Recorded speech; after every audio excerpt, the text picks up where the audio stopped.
अब इसके बाद आते हैं अपन उपसमुच्चय पर। सबसेट, सबसेट क्या होगा?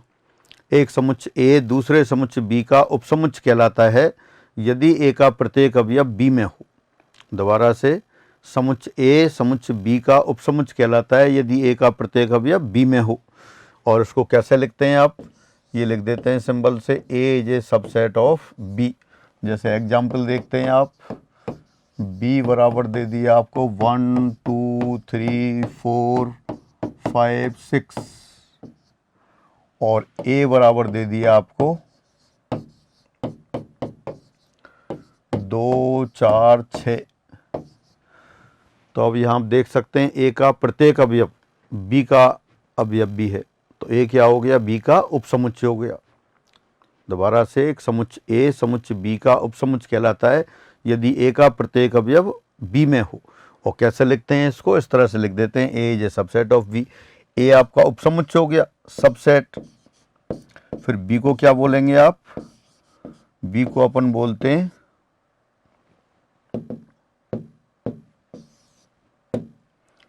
बी इसका अधिसमुच्चय कहलाता है, उपसमुच्चय, सबसेट। बी को अपन बोलते हैं सुपरसेट, अधिसमुच्चय।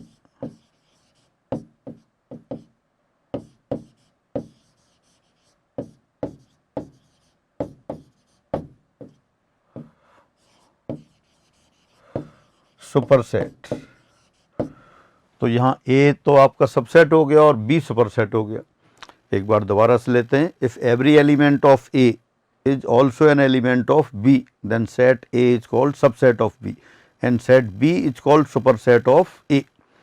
अब आप देखते हैं ए का प्रत्येक अवयव तो ए का ही अवयव है, ए का प्रत्येक अवयव ए में होगा, इसका मतलब ए भी ए का सबसेट है। हर सेट अपने आप का सबसेट होता है, इसमें कोई कंफ्यूजन ही नहीं है। A is a subset of A for all A. प्रत्येक समुच्चय अपने आप का उपसमुच्चय होता है। क्यों? क्योंकि समुच्चय ए का प्रत्येक अवयव ए में होगा तो ए का उपसमुच्चय। परिभाषा क्या है? समुच्चय ए समुच्चय बी का उपसमुच्चय कहलाता है यदि ए का प्रत्येक अवयव बी में हो। और चूंकि ए का प्रत्येक अवयव ए में है इसलिए ए इसका हमेशा उपसमुच्चय होगा। दूसरी ओर अपन फाई देखते हैं। फाई में क्या है? फाई में कुछ है ही नहीं, कोई एलिमेंट ही नहीं है, नल सेट है, खाली समुच्चय। तो फाई तो सभी का उपसमुच्चय होगा, इसलिए phi is a subset of A for all set A. कोई भी समुच्चय ले लें, फाई उसका हमेशा उपसमुच्चय होगा। अब उपसमुच्चय के बाद दो शब्द और आते हैं अपने पास। एक तो आता है वास्तविक उपसमुच्चय और एक अवास्तविक उपसमुच्चय। वास्तविक उपसमुच्चय क्या है? समुच्चय ए बी का वास्तविक उपसमुच्चय कहलाएगा यदि ए बी का उपसमुच्चय हो और ए बी के बराबर ना हो। दोबारा से, समुच्चय ए समुच्चय बी का वास्तविक उपसमुच्चय कहलाता है यदि ए बी का उपसमुच्चय तो है लेकिन ए और बी बराबर ना हो। अगर ये बराबर हो जाएगा तो क्या होगा? फिर ये अवास्तविक उपसमुच्चय हो जाएगा, इम्प्रॉपर सबसेट हो जाएगा। एक तो है प्रॉपर सबसेट और एक इम्प्रॉपर सबसेट। समुच्चय ए समुच्चय बी का प्रॉपर सबसेट वास्तविक उपसमुच्चय कहलाता है, उचित उपसमुच्चय कहलाता है यदि ए बी का सबसेट तो हो लेकिन ए बी के बराबर ना हो। और अगर ए बी के बराबर है तो ए बी ए का उपसमुच्चय है, लेकिन उसको अपन कहते हैं अवास्तविक उपसमुच्चय। तो ये अवास्तविक उपसमुच्चय की बात हो गई। फिर अपन कुछ एग्जाम्पल लेते हैं। जैसे आपसे कहा कोई सेट दे दिया आपको ए,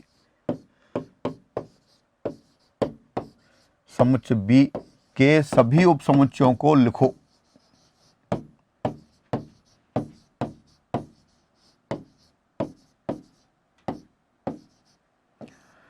बताइए कौन कौन से उपसमुच्चय होंगे? तो सबसे पहले आपने देखा फाई। फाई तो हमेशा ही उपसमुच्चय होता है, तो फाई इसका उपसमुच्चय हो गया। एक अवयव वाले उपसमुच्चय लिख सकते हैं। इसमें एक अवयव वाले उपसमुच्चय कौन से होंगे? ये हो गए। एक तो एक अवयव ए को लेकर उपसमुच्चय बना दिया, एक बी को लेकर उपसमुच्चय बना दिया। फिर दो अवयव तो खुद सेट ए ही हो गया, तो ये ए के सारे उपसमुच्चय हो गए। दोबारा से समुच्चय अपन एग्जाम्पल ले रहे हैं। समुच्चय एक समुच्चय ले लिया आपने ए, उसमें दो अवयव हैं, स्मॉल ए और स्मॉल बी। इनके उपसमुच्चय आपको लिखने थे। तो समुच्चय ए बी के सभी उपसमुच्चयों को लिखो। तो कौन कौन से उपसमुच्चय हुए इसके? फाई, एक अवयव वाले उपसमुच्चय, फिर दो अवयव वाले उपसमुच्चय यानी कि सेट ए स्वयं हो गया। अब इसमें से जो स्वयं उपसमुच्चय ए बी ये तो अवास्तविक है, इम्प्रॉपर है, और इसके अलावा जो तीनों उपसमुच्चय हैं वो वास्तविक उपसमुच्चय। फाई भी कैसा है? प्रॉपर सबसेट कहलाता है, क्योंकि फाई ए का सबसेट तो है लेकिन ए के बराबर नहीं है। एक और एग्जाम्पल लेते हैं, आप ये भी देख सकते हैं कितने उपसमुच्चय बन गए, यहाँ 4 उपसमुच्चय हुए। एक और एग्जाम्पल लेते हैं आगे, समुच्चय बी 1 2 3, एक समुच्चय दे दिया बी 1 2 3, इसमें 3 अवयव हैं, इसके सभी उपसमुच्चयों को लिखो। तो फिर लिखेंगे आप, सबसे पहले तो हो गया फाई, बिना अवयव वाला उपसमुच्चय, फाई हमेशा उपसमुच्चय होता है, इसमें भी होगा। फिर एक एक अवयव वाले उपसमुच्चय। अब एक अवयव वाले कितने हैं इसमें? एक अवयव वाले उपसमुच्चयों में एक को लेके उपसमुच्चय बन जाएगा, एक समुच्चय ऐसा बन जाएगा जिसमें सिर्फ 2 हो, एक समुच्चय ऐसा बन जाएगा जिसमें सिर्फ 3 ही अवयव हो। तो एक एक अवयव वाले कितने उपसमुच्चय बन जाएंगे? 3 बन जाएंगे।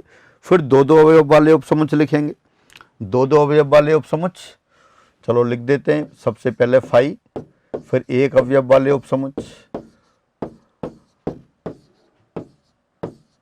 फिर 2 अवयवों वाले उपसमुच्चय,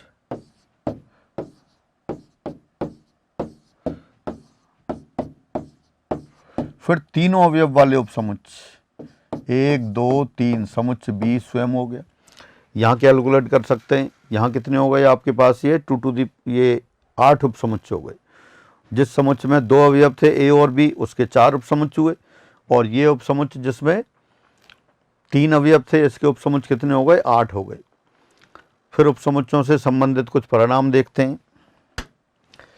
उपसमुच्चय से संबंधित कुछ परिणाम, एक तो यह किसी भी समुच्चय ए के लिए फाई हमेशा उपसमुच्चय होता है, किसी भी समुच्चय ए के लिए फाई हमेशा उपसमुच्चय होगा।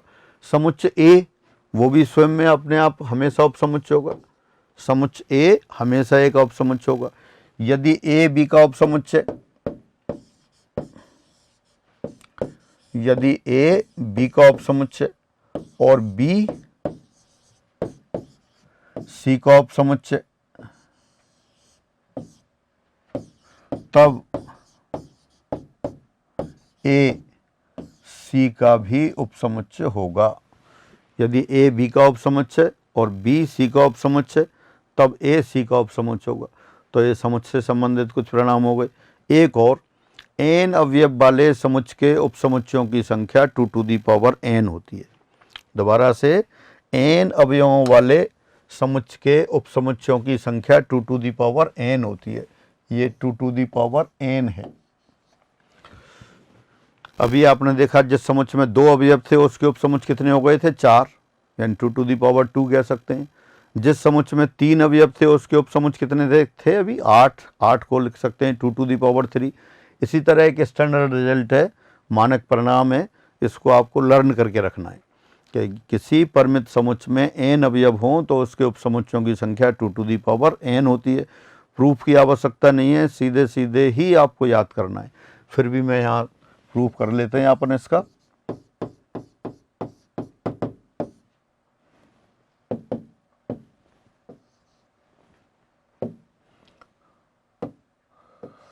मान लेते हैं समुच्चय ए दे रखा है और समुच्चय ए में कौन से अवयव है आपके? A1, A2, A3, AN, N अवयव है। अब ए के उपसमुच्चय, ए के उपसमुच्चयों की संख्या,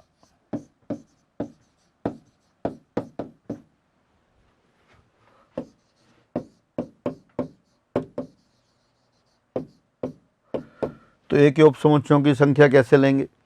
पहले बिना अवयव वाला समुच्चय लेंगे। बिना अवयव वाला समुच्चय कौन सा हो जाएगा? फाई हो जाएगा।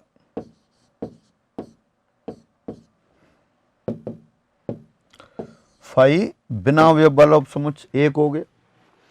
फिर आप लेंगे एक अवयव वाले उपसमुच्चय।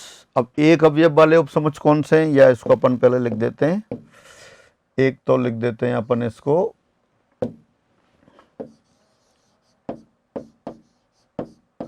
बिना अवयव वाला उपसमुच्च प्लस एक अवयव वाले उपसमुच्च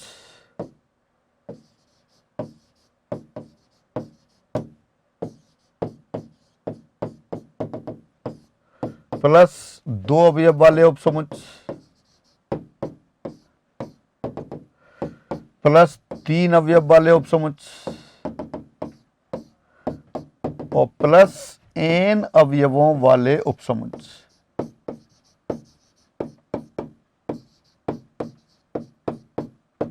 n से ज्यादा अवयव तो हो नहीं सकते। दोबारा से क्या करना चाह रहे हैं आप ये पता करना चाह रहे हैं कि n अवयव वाले समुच्च के कितने उपसमुच्च होंगे। तो सबसे पहले लिया आपने बिना अवयवों वाला उपसमुच्च। बिना अवयव वाला उपसमुच्च तो एक होता है फाई, तो उसके लिए लिख दिया आपने एक। अब n एक अवयव वाले उपसमुच्च, समुच्च में आपके कितने अवयव हैं? n अवयव। उनमें से एक अवयव लेना है। कौन सा एक? कोई सा भी एक। n में से एक अवयव चुनने के तरीके होते हैं आपके पास NC1। दोबारा से, एक अवयव वाले उपसमुच्चों की संख्या उतनी होगी जितने तरीके से n अवयवों में से एक अवयव आप चुन लेंगे। और ये आप कॉम्बिनेशन की सहायता से जानते हैं कि n अवयवों में से एक अवयव को चुनने के तरीकों की संख्या NC1। अब दो अवयवों वाले उपसमुच्च, अब दो अवयव चुनने हैं आपको। कौन से दो? कोई से भी दो। तो n में से कोई भी दो चुनने के तरीकों की संख्या होती है NC2, तो ये NC2 आ गया। फिर n अवयवों में से तीन अवयव वाले उपसमुच्च लेने। तीन अवयव कैसे चुनेंगे? तीन अवयव चुनेंगे NC3 तरीके से, तो NC3 तरीके से चुन लेते हैं। इसी तरह से फिर n अवयव, तो n अवयव में से n को चुनने के तरीके हो जाएंगे NCn। और एक क्या है? एक को भी आप लिख सकते हैं NC0। अब ये परिणाम तो जान पहचान वाला है आपका, क्रमचर संचय के साथ भी पढ़ते हैं आप और द्विपद प्रमेय में भी पढ़ते हैं कि अगर NC0 से लेके NCn तक का योग लेना हो, NC0 plus NC1 plus NC2 plus NC3 plus dot dot dot plus NCn, ये बराबर होता है 2 टू दी पावर n। यानी फाइनली आपके पास ये आपने प्रूफ कर लिया। आपको प्रूफ की बिल्कुल आवश्यकता नहीं है, सीधे सीधे आपको याद रखना है यदि किसी समुच्च में n अवयव हों तो n अवयवों वाले समुच्च के उपसमुच्चों की संख्या 2 टू दी पावर n होती है। तो ये आप लर्न करके रखेंगे। फिर अपन देखते हैं एक टर्म आती है घात समुच्च, पावर सेट। घात समुच्च, पावर सेट। पावर सेट क्या होता है? किसी भी समुच्च के सभी संभव उपसमुच्चों का समुच्च एक घात समुच्च, उस समुच्च का घात समुच्च कहलाता है। दोबारा से, घात समुच्च, पावर सेट, किसी समुच्च A के सभी संभव उपसमुच्चों का समुच्च उस समुच्च का घात समुच्च कहलाता है। और A के घात समुच्च को अपन PA से व्यक्त करते हैं। कोई समुच्च A दे रखा है, A के घात समुच्च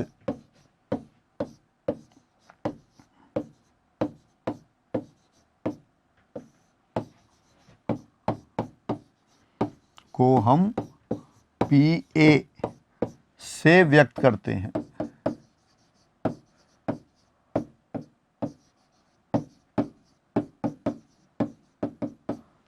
दोबारा से, कोई समुच्च A है तो उसके सभी संभव उपसमुच्चों का समुच्च उस समुच्च का घात समुच्च कहलाता है और उसको PA से व्यक्त करते हैं। Power set, set of all possible subsets of set A is called power set of that set A and it is denoted by capital P in bracket A, PA। अब इसके एग्जाम्पल लेते हैं। आपसे कहा कि यदि A बराबर A, B हो तब इसका घात समुच्च लिखिए।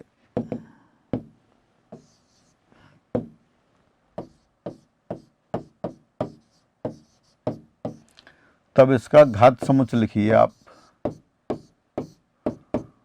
दोबारा से, घात समुच्च क्या पता है आपको? किसी समुच्च A के सभी संभव उपसमुच्चों का समुच्च उसका घात समुच्च कहलाता है। Set of all possible subset of set A is called power set of that set A। अब आपके पास एग्जाम्पल दे रखा है, given that capital set A equal to curly bracket A, B, दो एलिमेंट्स हैं। अब इसके घात समुच्च को लिखना है, तो घात समुच्च में सारे समुच्च लिखने, आपको पता है समुच्च। तो उपसमुच्चय, एक तो फाई होता है तो फाई आ जाएगा, फिर एक एक अवयव वाले लिखेंगे, फिर दो अवयव वाले लिखेंगे, दो ही अवयव हैं तो उससे ज़्यादा आएंगे नहीं, तो पहले सबसे पहले फाई लिख दिया। फिर आपके पास हो गया ए, फिर आपका आ गया बी को रखने वाला, और फिर आ गया ए स्वयं, तो ये इसका घात समुच्चय आ गया। ये समुच्चयों का समुच्चय भी है, इसको अपन कहते हैं फैमिली ऑफ सेट, वो अभी आगे देखते हैं। दूसरा एग्जाम्पल लेते हैं, यदि b बराबर 1 2 3 तब पावर सेट ऑफ b, फिर उसी तरह से लिख दीजिए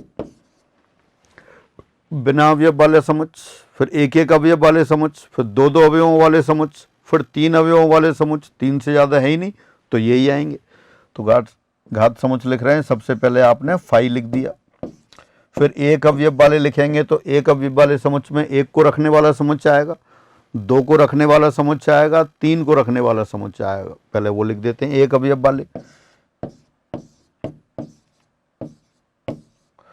अब दो दो अवयव वाले उपसमुच्चय, तीन अवयवों में से दो अवयव लेने, एक सेट में आप 1 2 ले लें, 2 3 ले लें, 1 3 ले लें, तो दो दो अवयव वाले भी कितने बनेंगे? 3। उन सभी को लिख देते हैं 1 2 2 3, फिर 1 3, फिर तीनों अवयव वाला समुच्चय बी स्वयं है उसको लिख दिया, तो इसके पावर सेट हो गई। अब आप यहाँ ये भी बता सकते हैं कि पावर सेट में कितने अवयव होंगे, जो पहले रिजल्ट किया था उसकी सहायता से। यदि ए में समुच्चय ए में अवयवों की संख्या n हो तो उसके 2 to the power n subset होते हैं। इसका मतलब पी ए में कितने हो जाएंगे element? 2 to the power n हो जाएंगे। तो ये घात समुच्चय की बात रही। फिर घात समुच्चय के एग्जाम्पल रहे, और अपन आगे देखते हैं। अभी अपन ने पहले पढ़ा था समान समुच्चय। समान समुच्चय क्या था? दो समुच्चय ए और बी समान समुच्चय कहलाते हैं यदि ए का प्रत्येक अवयव बी में और बी का प्रत्येक अवयव ए में हो। अब इसको दूसरी तरह से भी लिख सकते हैं, समान समुच्चय की दूसरी परिभाषा। अब सबसेट पढ़ लिया है तो सबसेट के हिसाब से लिख देंगे।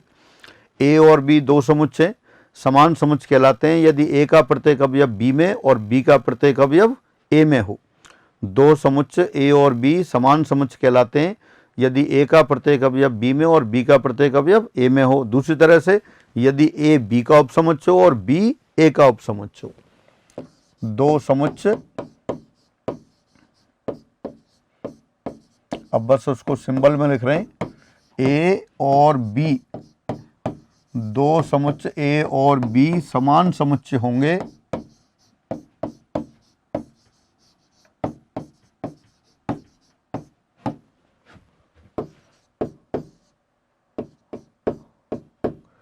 यदि A is a subset of B और B is a subset of A। दो समुच्चय A और B समान समुच्चय होंगे यदि A B का उपसमुच्चय और B A का उपसमुच्चय। Again two sets A and B are said to be equal sets if A is a subset of B and B is a subset of A। पहले भी यही था, पहले अपन भाषा में कह रहे थे ए का प्रत्येक अवयव बी में हो, ए का प्रत्येक अवयव बी में हो तो ए बी का उपसमुच्चय होगा, और वहां कह रहे थे ए का प्रत्येक अवयव बी में और बी का प्रत्येक अवयव ए में हो। अब कह रहे हैं ए बी का उपसमुच्चय और बी ए का उपसमुच्चय, वही कह दिया।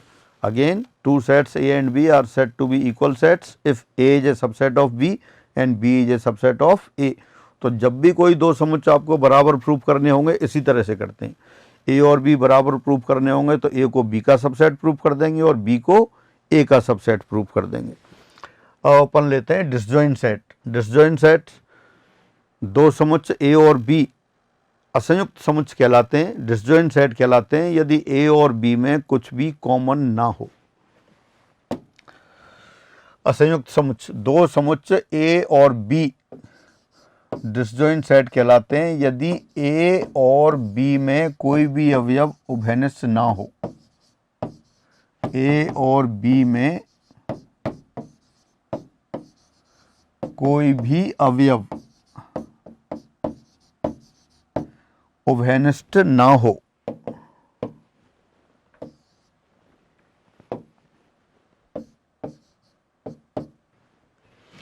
कॉमन ना हो।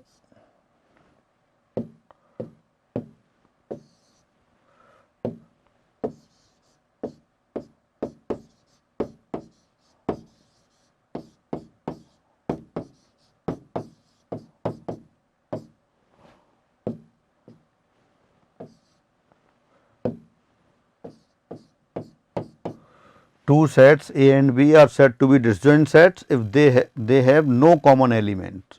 दो समुच्चय A और B असंयुक्त समुच्चय कहलाते हैं यदि दोनों में कोई भी उभयनिष्ठ अवयव ना हो। फिर उसके बाद आते हैं कंपेरेबल सेट, तुलना करने योग्य समुच्चय। दो समुच्चय A और B तुलना करने योग्य कहलाते हैं यदि उनमें से कोई एक दूसरे का उपसमुच्चय हो। दोबारा से, A और B दो समुच्चय हैं, वो कंपेरेबल तुलना करने योग्य कब होंगे? तब या तो A B का उपसमुच्चय हो या B A का उपसमुच्चय हो। Two sets A and B are said to be comparable set if one is a subset of other. दो समुच्चय A और B तुलना करने योग्य कहलाते हैं, कंपेरेबल कहलाते हैं यदि उनमें से कोई एक दूसरे का उपसमुच्चय हो। जैसे A और B सेट हैं, या तो A B का उपसमुच्चय हो या B A का उपसमुच्चय हो, तब वो तुलना करने योग्य कहलाएंगे। उसके बाद आते हैं अपने पास फैमिली ऑफ सेट्स, समुच्चयों का समुच्चय। जैसे अभी बात कर रहे थे, ऐसा समुच्चय जिसके अवयव भी समुच्चय हों वो समुच्चयों का समुच्चय कहलाता है।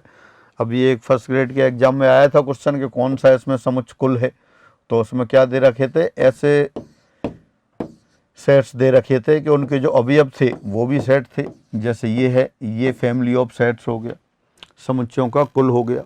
दोबारा से, ऐसा समुच्चय जिसके अवयव स्वयं में समुच्चय हो तो वो फैमिली ऑफ सेट कहलाता है, समुच्चय कुल कहलाता है। उसके बाद लेते हैं अपन, यदि किसी, हाँ यही परिभाषा आ गई, यदि किसी समुच्चय के अवयव स्वयं भी समुच्चय हों तब यह समुच्चय समुच्चयों का समुच्चय या समुच्चय कुल कहलाता है। ये क्वेश्चन दे दिया, ये क्वेश्चन अपन एग्जाम वाले क्वेश्चन में वहाँ भी लेंगे, एक बार यहाँ ले लिया है। यदि A B C वास्तविक संख्याएं हों तब बताइए नीचे दिए समुच्चयों में से कौन सा समुच्चय कुल है, कौन सा समुच्चय का कुल है। तो देख सकते हैं, पहला एग्जाम्पल देखें, पहला ऑप्शन देखें A1। A1 में जो सेट दे रखा है उसके अवयव set A, set B, set C, set containing AB, set containing BC, set containing CA और ABC को रखने वाला समुच्चय। यानी कि पहला वाला जो A1 दे रखा है ऑप्शन, इसमें सभी अवयव क्या हैं, सभी अवयव समुच्चय। इसी तरह दूसरा ऑप्शन दे रखा है A2, इस समुच्चय के अवयव देखें वो भी सारे समुच्चय। तीसरे में भी सभी समुच्चय। यहाँ फाइनल सेट है और यहाँ फाई को रखने वाला समुच्चय। तो ये तीनों ही क्या हैं, फैमिली ऑफ सेट्स हैं, फैमिली ऑफ सेट्स हैं। तो ये आपका कौन सा आंसर हुआ, आपसे पूछा था कि इनमें से कौन सा समुच्चय कुल है, तो तीनों ही समुच्चय कुल हैं। तो आंसर कौन सा हो गया आपके पास, चौथा आंसर हो गया। फिर आगे लेते हैं, आगे आता है सार्वत्रिक या सार्वभौमिक समुच्चय, यूनिवर्सल सेट। जिन समुच्चयों के बारे में अपन विचार कर रहे हैं वो सारे समुच्चय जैसे एक बड़े समुच्चय के उपसमुच्चयों, तो बड़ा समुच्चय उन समुच्चय के लिए सार्वभौमिक समुच्चय, सार्वत्रिक समुच्चय कहलाता है। दोबारा से, यानी कि कोई जिन समुच्चयों के बारे में आप डिस्कस कर रहे हैं, जिनके बारे में आप विचार कर रहे हैं, वो सभी समुच्चय किसी एक समुच्चय के उपसमुच्चयों, तो जो बड़ा समुच्चय जो उनका सुपर सेट है वही उनका सार्वत्रिक समुच्चय कहलाता है। जैसे आप एग्जाम्पल देख सकते हैं, सार्वत्रिक समुच्चय को सामान्यतः U से डिनोट करते हैं अपन। ये U समुच्चय दे दिया, इसमें एलिमेंट दे दिए 0, 1, 2, 3 एंड सो ऑन, या 9, 10, 1 से लेके 10 तक की संख्याओं का समुच्चय बना दिया। ये इसको लिख दिया आपने U, यूनिवर्सल सेट। अब इसके कुछ सबसेट लेते हैं अपन, या एक बड़ा सेट लिख दिया है, ये यूनिवर्सल सेट हो जाएगा किन के लिए, जो मैं नीचे लिख रहा हूँ उनके लिए। ई, इसमें लिख दिया आपने 0, 2, 4, 6, 8। ओ लिख दिया आपने 1, 3, 5, 7। फिर लिख दिया P 2, 3, 5, 7। तो आपने 3 सेट लिखे ई ओ पी। ई में आपने कुछ सम संख्याएं दे रखी हैं, सम पूर्णांक दे रखें। ओ में विषम संख्याएं, विषम पूर्णांक दे रखें। पी में अभाज्य संख्याएं दे रखी हैं। ये तीनों समुच्चय उस यू के सबसेट हैं। तो U इनका सुपर सेट है, तो U क्या हो गया, इनका सार्वत्रिक समुच्चय हो गया। तो दोबारा से जिन समुच्चयों के बारे में अपन डिस्कस कर रहे हैं, जिन समुच्चयों पर अपन विचार कर रहे हैं, उन सभी को समाहित करने वाला समुच्चय इन सभी के लिए एक सार्वत्रिक समुच्चय कहलाता है। फिर उसके बाद अपन आते हैं वेन आरेख पर। आयलर नाम के मैथमेटिशियन थे, उन्होंने इसको जो समुच्चय को रिप्रेजेंट करने के लिए ज्योमेट्रिकल एक कॉन्सेप्ट काम में लिया। जैसे यूनिवर्सल सेट को तो एक बॉक्स से डिनोट कर रहे थे, और जो छोटे छोटे जो समुच्चय हैं उसके उपसमुच्चय हैं उनको एक क्लोज कर्व ले लेते थे। क्लोज कर्व सामान्यतः अपन सर्किल लेते हैं तो उससे व्यक्त कर देते हैं। तो इसको अपन जो फिगर से व्यक्त करते हैं तो वो आयलर ने सबसे पहले बताया, तो वो आयलर डायग्राम कहलाते हैं। बाद में वेन नाम के मैथमेटिशियन हुए, इंग्लिश मैथमेटिशियन, उन्होंने इसको मॉडिफाई किया और यूज किया प्रैक्टिकली, तो इसको वेन डायग्राम भी कहते हैं, आयलर वेन डायग्राम। तो वो अपन देखते हैं फिर आगे। जैसे ये यूनिवर्सल सेट बना दिया और ए इसका सबसेट है, तो ए के अंदर जो पॉइंट आ रहे हैं, ए के अंदर जो क्षेत्र है वो ए के अवयवों को व्यक्त कर रहा है, और यू के अंदर सारे हैं ही, और जो ए से बाहर हैं वो यू के अवयव हैं। जैसे अपन ने अभी बनाया था यू सेट क्या बनाया था आपने, 0 से लेके 10 तक की संख्याएं ले ली थी, और इसमें आप ले लेते हैं सेट ए, 1 2 4 8 ये। तो अगर इसको आप डायग्राम से बनाएं तो क्या बनाएंगे, पहले तो ये यूनिवर्सल सेट बना दिया, इसमें आपने सेट ए बना दिया। ए के अंदर कौन कौन से एलिमेंट हैं, 1 2 4 8, बाकी एलिमेंट दे रहे 3 5 6 7 8 9 और 10। तो ये आपका जो यूनिवर्सल सेट है वो तो आपने ये बॉक्स से डिनोट कर दिया, और इसके अंदर जो सबसेट है ए को सर्किल से व्यक्त कर दिया, ए वाले एलिमेंट इसमें आ गए।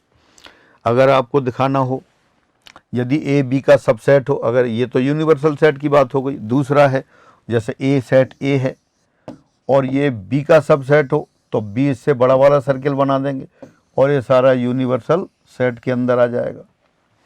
यदि ए बी का सबसेट हो तो सर्किल ए सर्किल बी के अंदर आएगा। यदि ए सबसेट बी हो अर्थात ए बी का उपसमुच्चय हो, तो ए को निरूपित करने वाला व्रत बी को निरूपित करने वाले व्रत के अंदर आता है। जो अपने बनाया ये फिर दोबारा से बना दिया, एक सब ए के अवयव यहाँ आ जाएंगे और बी के अवयव जो ए के अंदर है वो भी बी के अवयव है, तो ये हो गया, और जो ए और बी दोनों से बाहर हैं वो इस तरफ हो जाएंगे। तो यदि ए बी का उपसमुच्चय हो तब उसको डायग्राम जैसे शो करते हैं इस तरह से कर देते हैं। अगर दो समुच्चय हो जाएं और दोनों कैसे डिसजॉइंट सेट हो जाएं, तो डिसजॉइंट सेट दोनों में कुछ भी कॉमन नहीं है। असंयुक्त समुच्चय कौन से बताए थे, दो समुच्चय ए और बी असंयुक्त समुच्चय कहलाते हैं यदि उनमें कुछ भी उभयनिष्ठ ना हो। कुछ भी उभयनिष्ठ ना हो तो इस तरह का बना देंगे। Two sets A and B are said to be disjoint set if they have no common element. तो डिसजॉइंट सेट को इस तरह से डिनोट कर देते हैं। और अगर इनमें कुछ कॉमन हो और कुछ ना हो, कुछ कॉमन हो तो इस तरह से बना देंगे। ये सेट ए हो गया, ये सेट बी हो गया। या कुछ एलिमेंट कॉमन है तो कॉमन वाला पोर्शन है उसमें आ जाएंगे, और जो ए के अकेले एक एलिमेंट है वो इधर आ जाएंगे, और ऐसे अवयव जो बी में ए में नहीं है वो इस साइड आ जाएंगे। तो इस तरह से जो अपन सेट पढ़ रहे थे उन सेट्स को अपन एक डायग्राम से भी रिप्रेजेंट कर सकते हैं, उनको जनरली वेन डायग्राम बोलते हैं। अब अपन आते हैं ऑपरेशंस ऑन सेट्स, समुच्चयों पर संक्रियाएं। सबसे पहले लेते हैं अपन दो समुच्चयों का संघ, union of two sets. Union यानी दो समुच्चयों का संघ। दो समुच्चयों के यूनियन को अपन संकेत इससे डिनोट करते हैं। ए और बी दो समुच्चयों तो ए यूनियन बी। पहले इसको अपन ये पढ़ते थे ए कप बी, लेकिन आजकल कप नहीं पढ़ते हैं, आजकल इस तरह से ही ए यूनियन बी बोलेंगे। ए और बी दो समुच्चयों तब A union B. A union B का मतलब होता है ए समुच्चय के सारे अवयव प्लस बी के वो अवयव जो ए में नहीं है, या दूसरी तरह से कह सकते हैं बी समुच्चय के सारे अवयव प्लस ए समुच्चय के वो अवयव जो बी में नहीं है। या दोबारा से कह दें, एक समुच्चय के सारे अवयव प्लस दूसरे समुच्चय के वो अवयव जो पहले में नहीं आए हैं। और ए यूनियन अगर लिखना चाहें सिंबल्स में, एक्स टाइप के एलिमेंट होंगे इसमें। अब एक्स क्या है, x बिलोंग्स टू A या x बिलोंग्स टू B, यानी A यूनियन B का मतलब है वो अवयव जो या तो A में है या B में है। अब ये जो या लिखा है ये इंक्लूसिव या है। दो तरह के या होते हैं, इंक्लूसिव या और एक्सक्लूसिव या। मैथमेटिक्स में हमेशा इंक्लूसिव या काम आता है। इंक्लूसिव में क्या है? इंक्लूसिव सम्मिलन वाला या, एक्सक्लूसिव अपवर्जी वाला या। इंक्लूसिव में और भी सम्मिलित है। जो या लिख रहे हैं आप यहाँ पर, इसमें और, एंड, ये सम्मिलित है। एक एग्जाम्पल लेते हैं, जैसे किसी न्यूज़पेपर ने वैकेंसी निकाली और उसमें कहा कि ऐसे अभ्यर्थियों की आवश्यकता है जिन्होंने 12th में हिंदी या अंग्रेजी पढ़ी हो। दोबारा से, ऐसे अभ्यर्थियों की आवश्यकता है, ऐसे विद्यार्थियों की आवश्यकता है जिन्होंने 12th में हिंदी या अंग्रेजी पढ़ी हो। अब जिन लोगों ने हिंदी पढ़ी है, केवल हिंदी पढ़ी है, वो उसमें अप्लाई कर सकते हैं। जिन लोगों ने अंग्रेजी पढ़ी है वो भी उसमें अप्लाई कर सकते हैं, और जिन लोगों ने हिंदी और अंग्रेजी दोनों पढ़ी हैं वो भी अप्लाई कर सकते हैं, यानी कि और वाले भी इसमें सम्मिलित हैं। एक और एग्जाम्पल लेते हैं, जैसे आप कहीं मेले में जाते हैं और मेले में जाते हैं, वहाँ एक स्टेज बना हुआ है, वहाँ एक एंकर है। एंकर घोषणा कर रहा है कि जिन लोगों ने रेड कलर की पेंट पहन रखी हो या जिनकी जेब में 1 रुपये का नोट हो वो आ जाएं और उनको इनाम दी जाएगी। तो जिन लोगों ने सिर्फ रेड कलर की पेंट पहन रखी है और जिनके पास 1 रुपये का नोट नहीं है वो इनाम लेने के हकदार हैं, या जिन लोगों के पास रेड कलर की पेंट नहीं है लेकिन जेब में 1 रुपये का नोट है वो भी इनाम लेने के हकदार हैं। क्या कहा जा रहा है?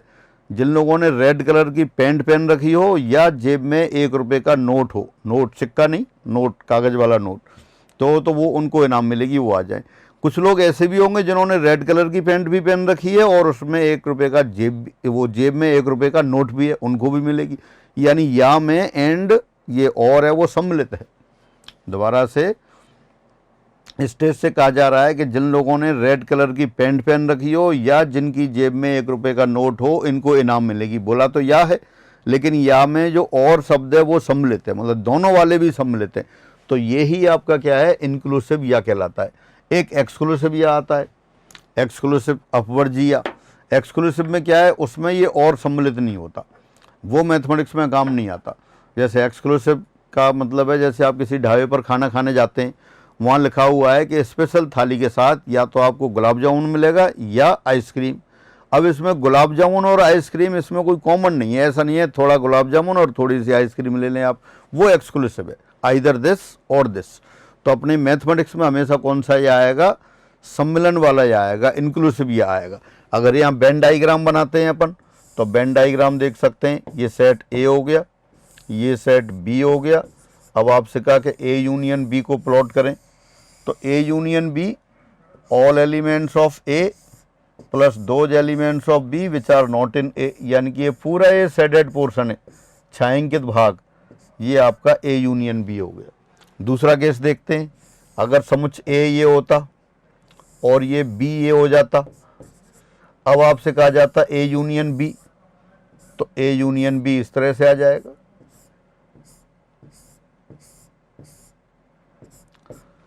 अब यहाँ ए बी का सबसेट है तो ए यूनियन बी बी के बराबर हो गया। और अगर इस तरह से होता,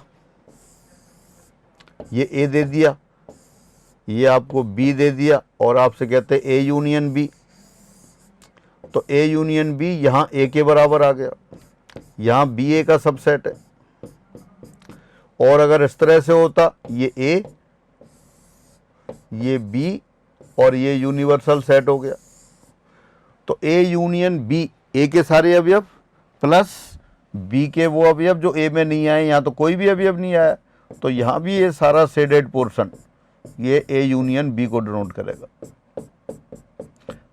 आपने 4 फिगर बनाए, चारों में ए यूनियन बी किसके द्वारा व्यक्त हो रहा है? शेडेड पोर्शन के द्वारा, छायांकित भाग के द्वारा। जो भी छायांकित भाग का हिस्सा है, एक वाला है या डबल वाला है, ये डबल शेडेड पोर्शन है, ये वाला, ये भी डबल शेडेड पोर्शन है क्योंकि बी वाला हिस्सा भी है, ए वाला भी है। ये भी डबल शेडेड पोर्शन है क्योंकि ए वाले पॉइंट भी आ रहे हैं, बी वाले भी आ रहे हैं, और ये सिंगल शेडेड है दोनों।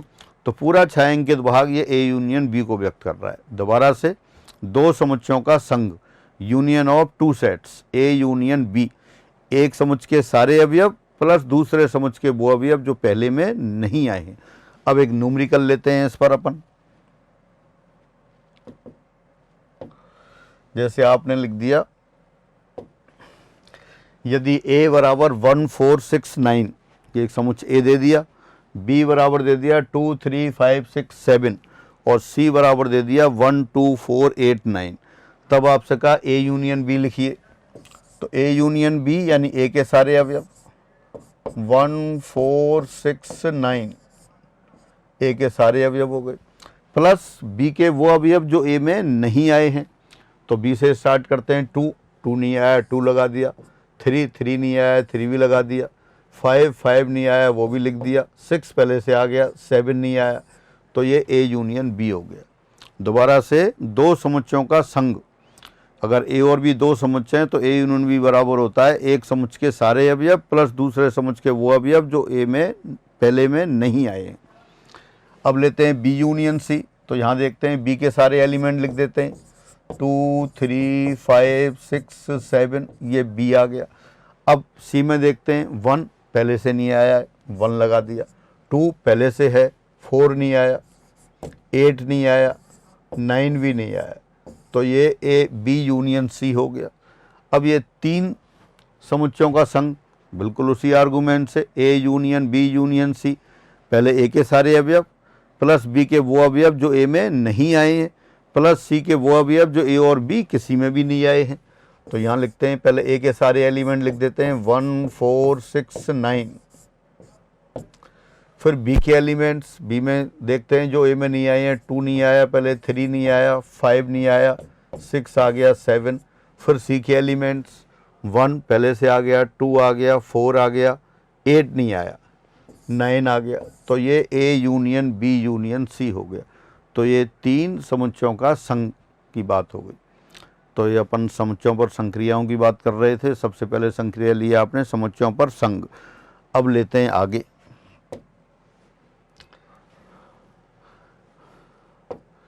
अब आता है दो समुच्चयों का सर्वनिष्ठ, इंटरसेक्शन ऑफ टू सेट्स। दो समुच्चयों का सर्वनिष्ठ, इंटरसेक्शन ऑफ टू सेट्स। ये इंटरसेक्शन में कौन से एलिमेंट्स आते हैं? ए और बी दो समुच्चय, तो दोनों के उभयनिष्ठ अवयवों का जो कलेक्शन है, उभयनिष्ठ अवयवों को रखने वाला समुच्चय, वो उन दोनों का इंटरसेक्शन कहलाता है। अगर ए और बी दो समुच्चय हैं तो उनके इंटरसेक्शन को लिखते हैं अपन ए इंटरसेक्शन बी। पहले कैप भी बोलते थे पर अब कैप नहीं बोलते, ए इंटरसेक्शन बी, ए और बी के उभयनिष्ठ अवयवों का समुच्चय। अगर सिंबल्स में लिखना चाहें तो यहाँ लिखेंगे x such that x belongs to A and x belongs to b।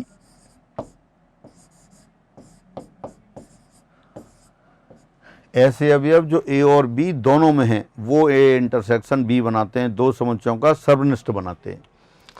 आप यहाँ वेन डायग्राम से भी देख सकते हैं। सपोज ये सेट a हो गया और ये सेट b हो गया। a वाली ये यूनिवर्सल सेट हो गया, तो ये ए वाले एलिमेंट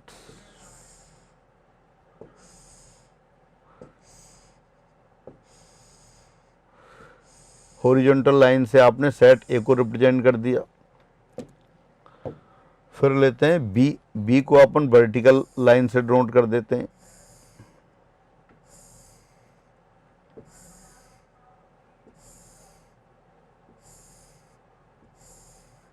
ये सेट बी हो गया।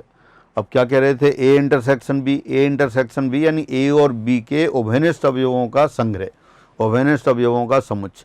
तो इसमें कौन सा पोर्शन लेना है? वो डबल शेडेड पोर्शन लेना है। तो ये वाला जो पोर्शन है वो डबल शेडेड पोर्शन है। ये सारा क्या है? ए इंटरसेक्शन बी में आ गया। तो ये ए इंटरसेक्शन बी यानी कि double shaded portion, A intersection B.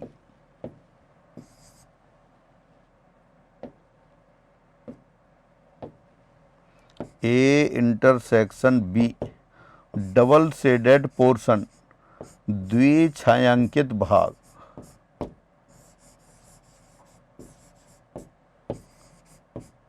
Double shaded portion ये आ गया।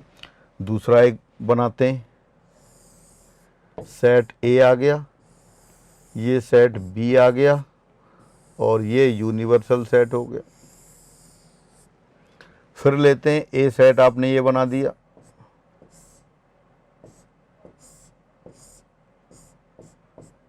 क्षैतिज रेखाएं हैं, ये सेट ए को डिनोट कर रही हैं। अब अपन वर्टिकल लाइन लेते हैं, ये सेट बी को डिनोट कर रही हैं।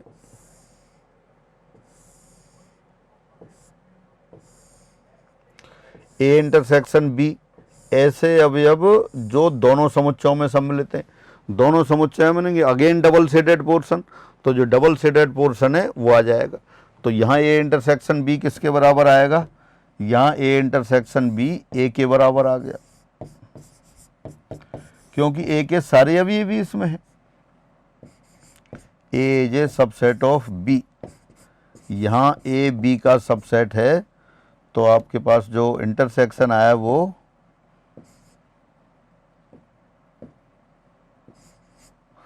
ए इंटरसेक्शन बी बराबर ए के बराबर आ गया। एक और एग्जाम्पल लेते हैं, ये सेट बी ले लिया, ये सेट ए ले लिया, ये यूनिवर्सल सेट बना दिया आपने। अब ए के लिए फिर वही हॉरिजॉन्टल लाइन लेते हैं,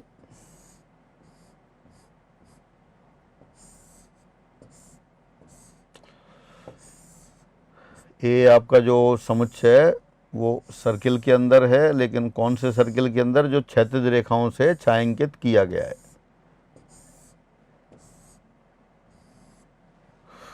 अब अपन बी लेते हैं, इसमें बी वर्टिकल लाइन से, फिर दोबारा से ए इंटरसेक्शन बी, ऐसे अवयवों का समुच्चय जिसमें ए और बी दोनों के उभयनिष्ठ अवयव आते हों। उभयनिष्ठ अवयव आते हो यानी कि दोनों का पोर्शन आएगा, तो ये फिर डबल शेडेड पोर्शन। तो डबल शेडेड पोर्शन यहाँ कौन सा आ गया, बी के बराबर आ गया। तो इसका मतलब क्या हुआ, यहाँ आपके पास ए इंटरसेक्शन बी बराबर बी आ गया। यहाँ आप देख सकते हैं बी ए का सबसेट है,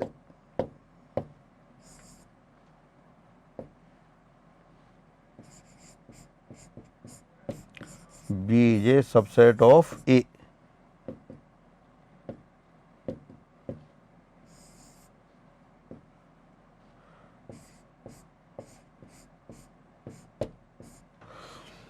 यानी ए इंटरसेक्शन बी, दोबारा से ए इंटरसेक्शन बी किसको शो करता है, ए इंटरसेक्शन बी बताता है ए और बी के उभयनिष्ठ अवयवों का समुच्चय।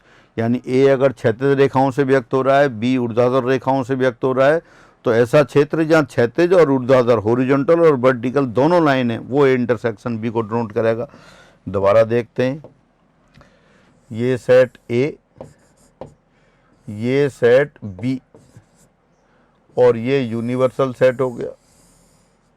फिर देखते हैं ए आपका हॉरिजॉन्टल रेखाओं से व्यक्त हो रहा है, ए को उसी तरह से अपन क्षैतिज रेखाओं से व्यक्त किया है। अब बी को देखते हैं, बी ऊर्ध्वाधर रेखाओं से व्यक्त हो रहा है। अब आप देखें ऐसा क्षेत्र जिसमें ए और बी के अवयव कॉमन हों, यानी कि डबल शेडेड पोर्शन, कोई भी डबल शेडेड पोर्शन नहीं है। इसका मतलब यहाँ क्या हुआ, यहाँ ए इंटरसेक्शन बी बराबर 5 हो गया, यानी कि ए और बी डिसजॉइंट सेट हों। If A and B are disjoint sets then A intersection B equal to 5। यदि ए और बी असंयुक्त समुच्चय, तब ए इंटरसेक्शन बी रिक्त समुच्चय होगा, 5 के बराबर होगा। तो इस तरह से ये दो समुच्चयों के सर्वनिष्ठ की बात रही।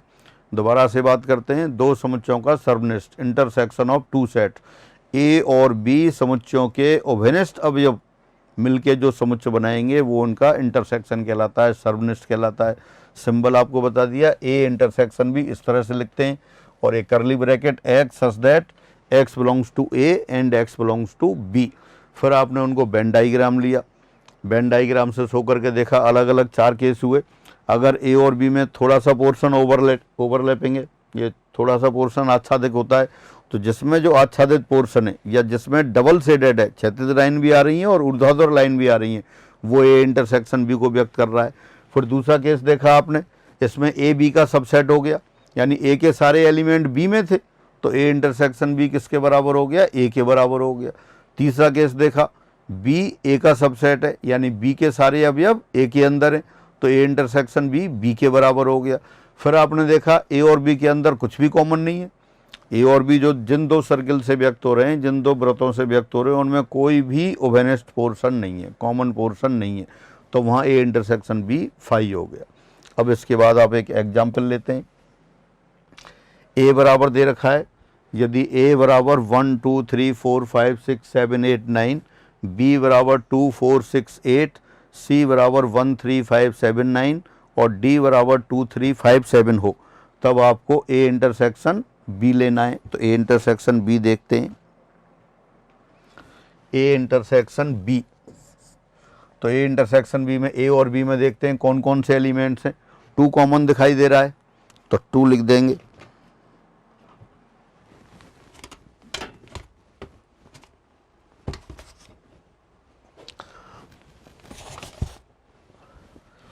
ए इंटरसेक्शन बी, ए में 2 कॉमन है, बी में भी 2 कॉमन, 2 है। 3 नहीं है, 4 है, 5 नहीं है, 6 है और 8 है।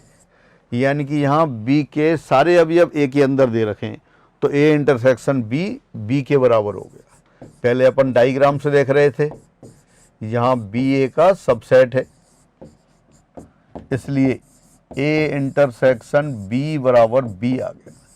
अभी आपने वेन डायग्राम बनाया था, वहाँ देखा था अगर बी के सारे अवयव ए में हो तो ए इंटरसेक्शन बी बी के बराबर हो जाता है। ये न्यूमेरिकल से देख रहे हैं आप ये। अब आगे देखते हैं, बी इंटरसेक्शन डी, बी और डी में देखें क्या कॉमन है। बी 2 बी में है और डी में भी है। देन 3 डी में है लेकिन बी में नहीं है। 4 6 8 कोई भी कॉमन नहीं है। 3 5 7 इधर हैं तो सिर्फ एक ही एलिमेंट कॉमन हुआ।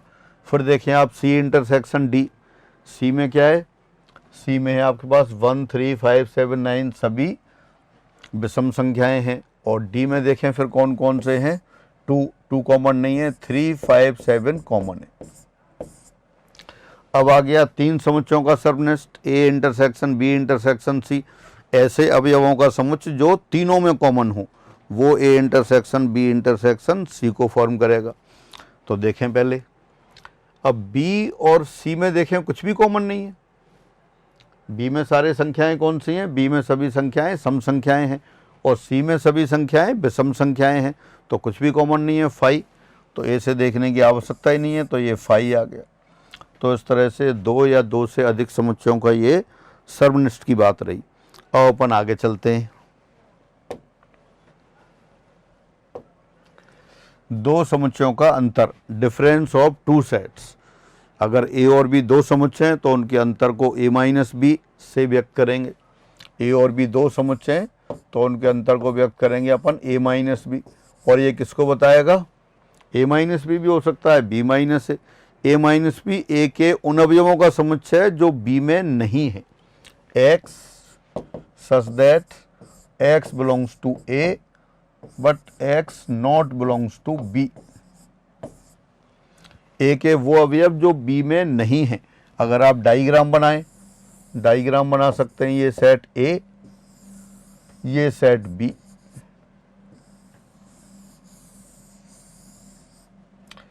ए के अवयव जो बी में नहीं है, तो ए के अवयव आपके इसमें बना सकते हैं ए ए ए ए और यू कैन से ओनली ए। तो ये जो शो कर रहा है ये आपका ए माइनस बी हो गया, ए माइनस बी। कैपिटल ए के वो अवयव जो बी में नहीं है वो ए माइनस बी को व्यक्त करेगा। और इसी तरह से अगर आपको बी माइनस ए लिखना हो तब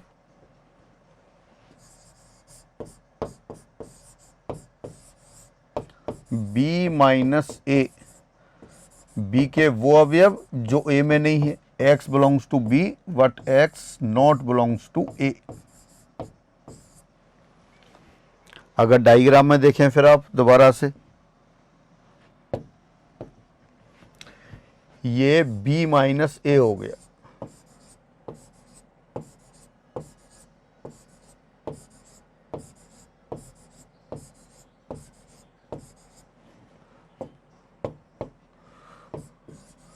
b माइनस ए। और ये वाला कौन सा एलिमेंट है, ये कॉमन, ये जो पोर्शन है वो ए इंटरसेक्शन बी है, ये ए इंटरसेक्शन बी है। दोबारा से दो समुच्चयों का अंतर, यदि ए और बी दो समुच्चय तब ए माइनस बी उन ए के उन अवयवों को व्यक्त करता है जो बी में नहीं है, बी माइनस ए बी के उन अवयवों को व्यक्त करता है जो ए में नहीं है। यहाँ आप देख सकते हैं set A this equal to A minus B,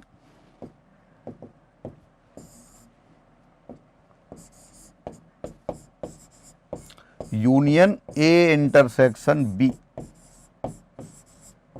दोनों डिसजॉइंट सेट हैं, दोनों को जोड़ देंगे तो ए के बराबर हो जाएगा। और बी देखें तो बी किसके बराबर हो गया, B minus A union A intersection B, यानी ए माइनस बी और ए इंटरसेक्शन बी को मिला देंगे तो समुच्चय ए बन जाएगा, और बी माइनस ए और ए इंटरसेक्शन बी को मिला देंगे तो समुच्चय बी बन जाएगा। अब इस पे एक एग्जाम्पल लेते हैं, दोबारा से देख लेते हैं समुच्चयों का अंतर। दो समुच्चय ए और बी हों तो उनका अंतर ए माइनस बी ए के उन अवयवों को व्यक्त करता है जो बी में नहीं है, और बी माइनस ए बी के उन अवयवों को व्यक्त करता है जो ए में नहीं है। अब एग्जाम्पल देखते हैं इस पर। यदि ए बराबर, ए दे रखा है आपको 1 2 3 4 5 6 7 8 9, 1 से लेके 9 तक की संख्याएं, बी दे रखा है 1 2 3 7 5, सी दे रखा है 2 4 6 8, तब ए माइनस बी यानी ए के वो अवयव जो बी में नहीं है, तो बी में 1 2 3 वो हटा दें, 4 5 है, 6 7 भी है, 8 9। फिर का बी माइनस सी, बी के वो अवयव जो सी में नहीं है, तो सी में तो आपकी सम संख्याएं दे रखी हैं 2 4 6 8, और बी में दे रखी हैं 1 2 3 4 1 2 3 5 7, तो ये सारे आ गए। अच्छा 2 नहीं है तो 1 2 पहले से है, 2 हटा दिया, 3 5 7, ये बी माइनस सी आ गया। तो इस तरह से दो समुच्चयों के अंतर की बात हो गई। फिर अपन आगे बढ़ते हैं।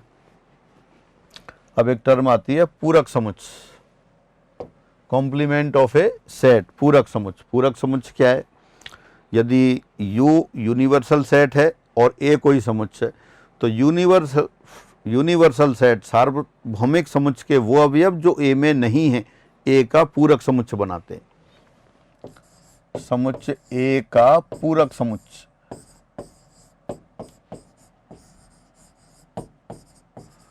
Complement set of set A किससे डिनोट करते हैं, उसको A डैश से डिनोट करते हैं, या आप A बार भी लिख सकते हैं, या डायरेक्ट आप लिख देते हैं A power C complement of A। और किस तरह अगर डायग्राम बनाते हैं, ये सेट A हो गया, ये आपका यूनिवर्सल सेट हो गया, तो A के जो आउटसाइड है ये A डैश हो गया, A डैश, और you can say complement of A। Those elements of U which are not in A, U के वो अवयव जो A में नहीं है A का पूरक समुच्चय बनाते हैं।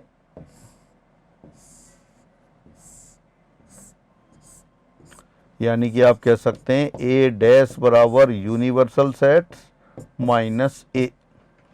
यूनिवर्सल सेट में से A हटा देंगे तो वो A का पूरक समुच्चय बन जाएगा। इस पे एग्जाम्पल देखते हैं आप। यदि U बराबर दे रखा है 1 2 3 up to 1 2 3 4 5 6 and so on, A दे रखा है 1 3 5, तो A डैश, यानी U देखें तो U प्राकृतिक संख्याओं का समुच्चय दे रखा है, सारे नंबर लिख रखे हैं, A में विषम संख्याएं दे रखी हैं, तो A डैश क्या हो जाएगा, फिर A डैश हो जाएगा 2 4 6 एंड सो ऑन, सारी सम संख्याएं आ जाएंगी, तो A का पूरक समुच्चय आ गया। और यदि यहाँ ये दे रखा होता, यदि B बराबर 2 4 6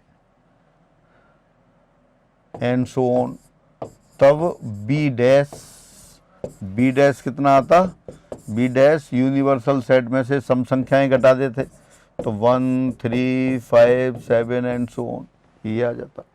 तो इस तरह से ये पूरक समुच्चय की बात रही। पूरक समुच्चय यदि U यूनिवर्सल समुच्चय हो, सार्वभौमिक समुच्चय हो और A कोई समुच्चय दे रखा है, तब सार्वभौमिक समुच्चय में से A के अवयवों को हटाने पर जो अवयव बनते हैं वो सारे मिलके उसका A का पूरक समुच्चय बनाते हैं। ये वेन डायग्राम द्वारा निरूपण बता दिया आपको। अब आगे देखते हैं, अब आता है सिमेट्रिक डिफरेंस ऑफ, अच्छा एक एग्जाम्पल ये कर लिया पहले आपने। फिर आता है दो समुच्चयों का सम्मित अंतर, symmetric difference of two sets. यदि A और B दो समुच्चयों, तब उनके सिमेट्रिक डिफरेंस को लिखते हैं अपन A डेल्टा B। एक ट्राइंगल बनाते हैं तो ये आपका सम्मित अंतर होता है। और सम्मित अंतर किसको व्यक्त करता है? ये A माइनस बी और B माइनस A के यूनियन को बताता है। अगर ये डायग्राम बना दें, ये सेट A, ये सेट B, तब A माइनस बी यानी कि ये वाले एलिमेंट सारे A, ओनली A,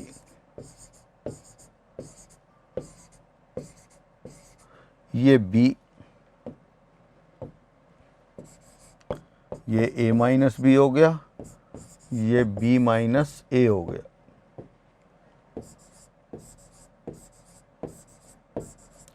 इन दोनों का जो यूनियन होगा, जो शेडेड पोर्शन है जिसमें कुछ भी आ रहा हो, ये तो ये आ जाएगा अपने पास A minus B union B minus A। अलग से भी देख सकते हैं आपको, ये कौन सा पोर्शन है जो बीच में पोर्शन बता रखा है, ये A इंटरसेक्शन B है। अगर A यूनियन B में से A इंटरसेक्शन B को हटा दें, या आप कह सकते हैं symmetric difference of A and B, ये बराबर हो जाएगा A union B minus A intersection B। तो ये दो समुच्चयों का सम्मित अंतर कहलाता है। दो समुच्चयों का सम्मित अंतर यानी A minus B union B minus A, symmetric difference, मतलब दोनों जो डिफरेंस थे A minus B B minus A, दोनों को यूनियन कर दिया, तो ये इनका सिमेट्रिक डिफरेंस हो गया। इस पर एक एग्जाम्पल देखते हैं। डायग्राम आपने देख लिया, अब एग्जाम्पल लेते हैं। यदि A B C D E दे रखा है, B D E F दे रखा है, B D E F G, तब A माइनस बी और B माइनस A निकाल लें और फिर उससे सिमेट्रिक डिफरेंस लिख सकते हैं। A माइनस बी कितना होगा ज़रा यहाँ देखें। A में से B वाले अवयव हटा दिए, पहले A आ गया, B D C आ गया, B D E हटा दिया, तो ये A एंड C आ गया। और B माइनस A, B में से एक ही अवयव हटा देते हैं। B, कैपिटल B का अवयव स्मॉल b A में है, स्मॉल D है, स्मॉल E है, F नहीं है, F एंड G। तो इसका मतलब ये कितना आ गया? ये आ गया आपके पास A, C, F, G। Symmetric difference में क्या आता है? A minus B union B minus A minus B के सारे अवयव प्लस B माइनस A के सारे अवयव। तो ये इस तरह से इनके सिमेट्रिक डिफरेंस की बात रही। अब अपन लेते हैं समुच्चयों में अवयवों की संख्या से संबंधित कुछ रिजल्ट।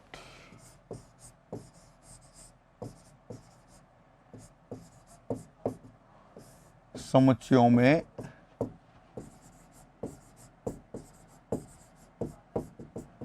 अवयवों की संख्या से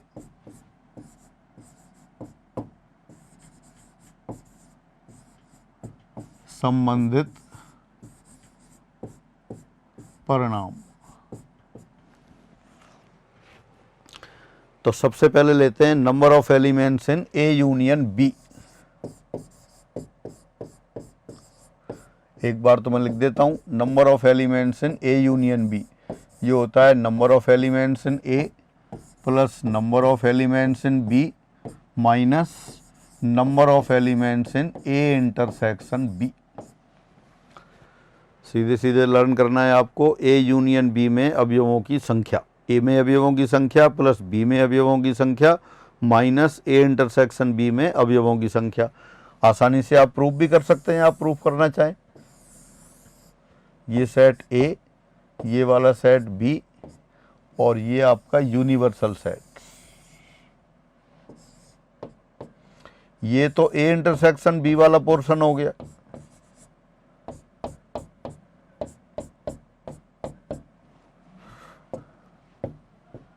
फिर आप देखते हैं ये ए माइनस बी वाला पोर्शन हो गया।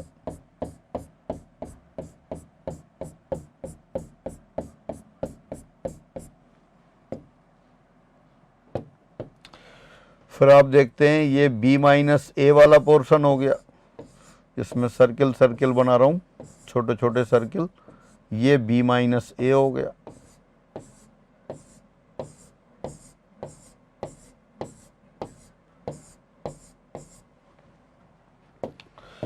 तो आप यहाँ देख सकते हैं नंबर ऑफ एलिमेंट्स इन ए, छोटा सा proof.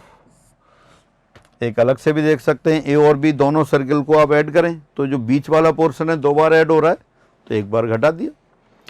Number of elements in A union B, तो उसको प्रूफ करने के लिए फिगर से देख सकते थे, ए सर्किल ऐड किया प्लस बी वाला ऐड तो कर दिया, लेकिन जो कॉमन वाला पोर्शन है वो ए के साथ भी आ गया, बी के साथ भी आ गया, तो 2 बार हो गया, तो 1 बार हटा देंगे, तो वो ये 1 बार हटा रखा है आपने। और यहाँ वैसे लिख देते हैं number of elements in A. Number of elements in A means number of elements in A minus B plus number of elements in A intersection B। क्योंकि ये क्रॉस और हॉरिजॉन्टल लाइन दोनों को अगर अपन ऐड कर देते हैं तो ये सेट ए फॉर्म हो जाता है। तो सेट ए के लिए क्या किया, number of elements in A minus B plus number of elements in A intersection B। और इसी तरह से number of elements in B, B में अवयवों की संख्या वो आ जाएंगे number of elements in B minus A plus number of elements in A intersection B. अब दोनों को जोड़ देते हैं, एडिंग दीज टू, जोड़ने पर।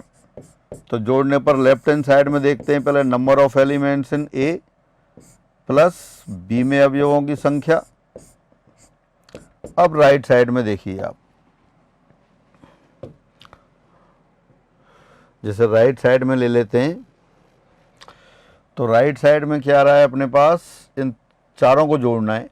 तो चारों में से ये 3 को एक साथ लेते हैं पहले, तो तीनों को ऐड करके देखें आप कितना आ रहा है। ए माइनस बी के अवयवों की संख्या, ए इंटरसेक्शन बी के अवयवों की संख्या प्लस बी माइनस ए के अवयवों की संख्या। तीनों पोर्शन को देखते हैं, फिगर को कंपेयर करते हैं, तो ये ए माइनस बी, ए इंटरसेक्शन भी बी माइनस है, तो तीनों को मिला के क्या बन गया अपने पास, तीनों को मिला के बन गया number of elements in A union B plus number of elements in A intersection B.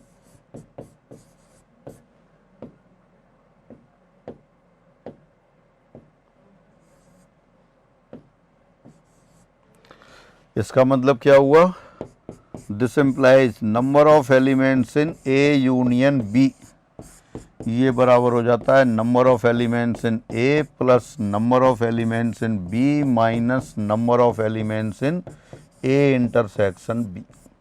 ये हो गया ए यूनियन बी में अवयवों की संख्या ए के अवयवों की संख्या प्लस बी के अवयवों की संख्या माइनस ए इंटरसेक्शन बी में अवयवों की संख्या। तो ये प्रूफ हो गया। प्रूफ की कोई आवश्यकता नहीं है, सीधे सीधे लर्न करके रखना है, बहुत महत्वपूर्ण रिजल्ट है, क्वेश्चंस आते रहते हैं। ए वाला सर्किल ए के अवयव, बी वाला सर्किल बी के अवयव, ए इंटरसेक्शन बी। जो क्रॉस क्रॉस दिखा रखे हैं केवल ए वाले अवयव, सर्किल सर्किल दिखा रखे हैं केवल बी वाले अवयव, हॉरिजॉन्टल लाइन दिखा रखी है ए और बी दोनों वाले अवयव। अगर आपसे कई बार ऐसे क्वेश्चन होते हैं कि आपको केवल ए के अवयवों की संख्या बताइए, आपको दे रखा होगा कि ए में 40 अवयव हैं, बी में 30 अवयव हैं, तो और दोबारा से ए में अवयवों की संख्या 40 है, बी में अवयवों की संख्या 30 है और कुल अवयव 60 हैं, तो सिर्फ बी वाले अवयव बताइए। 60 अवयव हैं, ए में 40 है और 30 बी में हैं, तो सिर्फ बी के अवयव, तो बी में से ए वाले घटा देंगे, 60 में से 40 घटा दिए। दोबारा से मैं लिख दूंगा अभी इसे, जैसे आपको लिखा number of elements in A 40 number of elements in B 30 and number of elements in A union B यानी टोटल ये 60 है।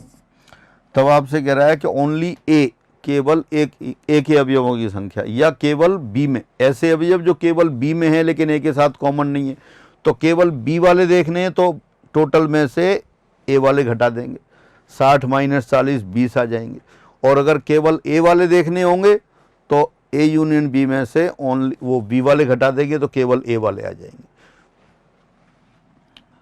तो यहाँ अगर अपन देखें नंबर ऑफ एलिमेंट्स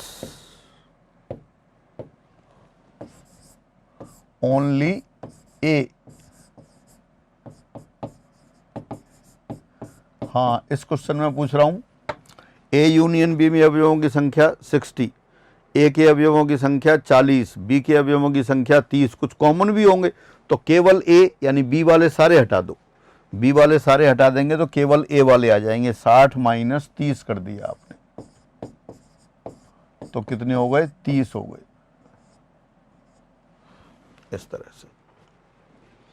हाँ, अब अगर A यूनियन B में अवयवों की संख्या पूछिए और A और B कैसे हो? डिसजॉइंट हो। अगर A और B कैसे होते? डिसजॉइंट होते। A आपका ये रहा और B ये रहा और ये यूनिवर्सल सेट आ गया। तब आपसे कहा number of elements in A union B।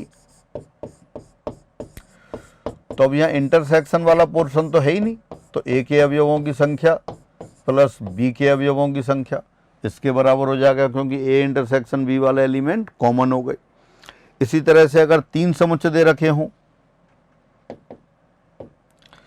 Number of elements in A union B union C,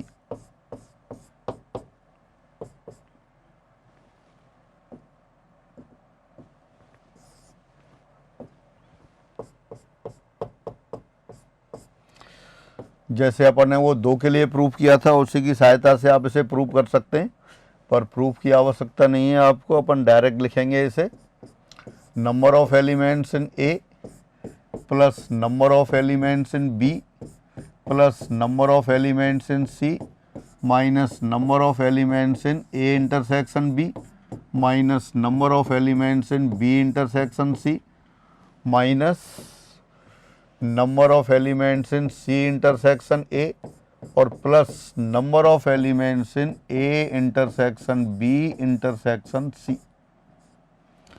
ये A union B union C में अवयवों की संख्या हो गई। डायग्राम बना सकते हैं आप इसे।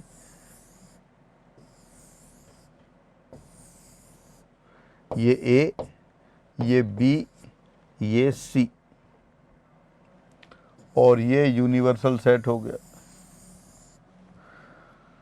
तो A इंटरसेक्शन B की बात करते हैं तो ये A इंटरसेक्शन B है, हॉरिजॉन्टल लाइन। और जब A intersection B intersection C की बात करेंगे तो ये वाला पोर्शन जो तीनों में कॉमन है।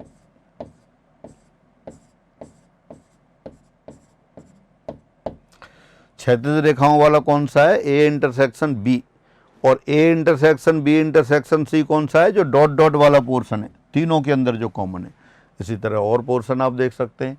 तो ये A union B union C में अवयवों की संख्या, A के अवयवों की संख्या प्लस B के अवयवों की संख्या प्लस C में अवयवों की संख्या माइनस A इंटरसेक्शन B में अवयवों की संख्या माइनस B इंटरसेक्शन C में अवयवों की संख्या माइनस C इंटरसेक्शन A में अवयवों की संख्या plus A intersection B intersection C में अवयवों की संख्या, ये आएगा। और अगर तीनों ये किस तरह से होते? डिसजॉइंट सेट होते। सेट A, सेट B और ये सेट C, ये यूनिवर्सल सेट हो जाता।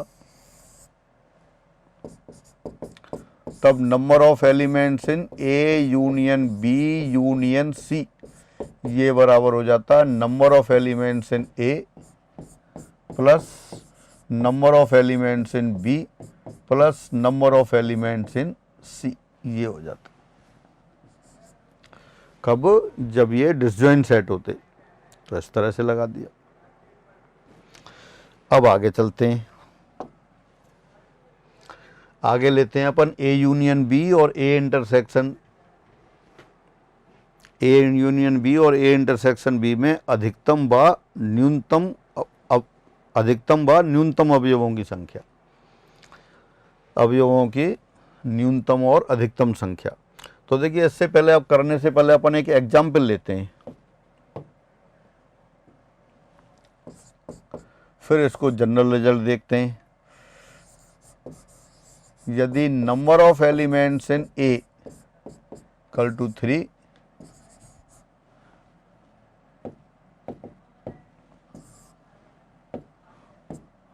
number of elements in B equal to 6, number of elements in A intersection B X, और number of elements in A union B बराबर 22 हो, तब X और Y के न्यूनतम व अधिकतम मान बताइए, के न्यूनतम और अधिकतम।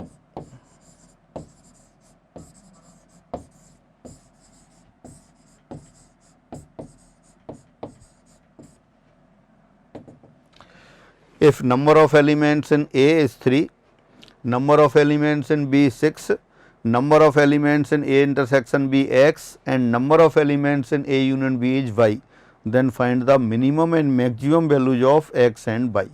X और Y के न्यूनतम और अधिकतम मान निकालने हैं आपको। तो अपन ऐसा करते हैं, पहले वेन डायग्राम बनाते हैं, बिना उसके भी कर सकते हैं। बिना वेन डायग्राम के देखें आप, A intersection B, A intersection B का मतलब क्या है, ए और बी में ओवेनिस्ट अवयवों की संख्या। अब यहाँ ए और बी दो अवयव दे रखें, दो समुच्चय दे रखें, तो जरूरी है ए और बी में ओवेनिस्ट अवयव हों? ऐसा भी संभव है कोई भी अवयव ओवेनिस्ट ना हो। ए अवयव दे दिया आपको, ए समुच्चय दे दिया 1 2 3, और बी समुच्चय दे दिया आपको 4 5 6 7 8 9। ए में अवयवों की संख्या 3 है, बी में अवयवों की संख्या 6 है, और कुछ कॉमन है क्या? कुछ नहीं है। तो ए इंटरसेक्शन भी क्या हो गया? 5 हो गया, तो कम से कम मान कितना हो गया? 0। यानी कहने का मतलब ये है, ए इंटरसेक्शन बी ऐसे हो सकता है, ये सेट ए हो गया और ये सेट बी हो गया, और दोनों में कोई भी अवयव नहीं है, कोई भी अवयव नहीं है, तो number of A intersection B, number of element in A intersection B 0। कब होगा? जब ए इंटरसेक्शन बी बराबर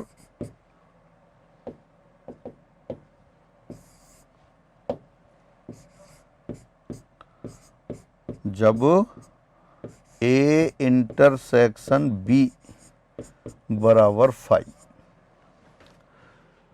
अगर ए इंटरसेक्शन बी बराबर 5 है तो ए इंटरसेक्शन बी में अवयवों की संख्या 0, यानी कि जो x का मान न्यूनतम मान बना रहे थे वो 0।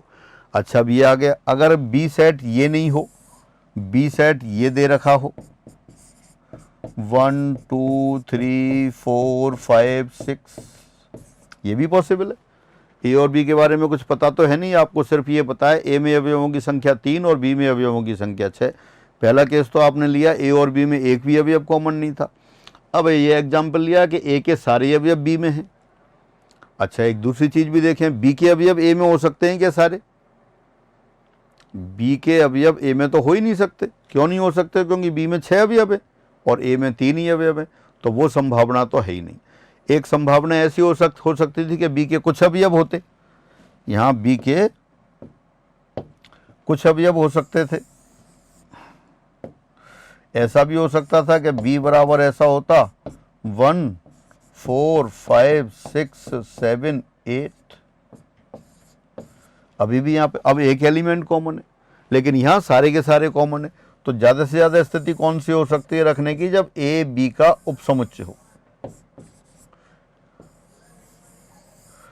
यहाँ ए इंटरसेक्शन बी बराबर ए हो गया, तो इसका मतलब ए यूनियन बी में अवयवों की संख्या कितनी हो जाती है? ए इंटरसेक्शन बी ये आ जाएगा, जैसे ये ए शो कर दिया आपने, और बी के लिए करना हो तो बी के लिए ये शो कर देते हैं। डबल शेडेड पोर्शन है वो ए इंटरसेक्शन बी हो जाता है। तो ए इंटरसेक्शन बी में अवयवों की संख्या कितनी हो गई आपके पास यहाँ?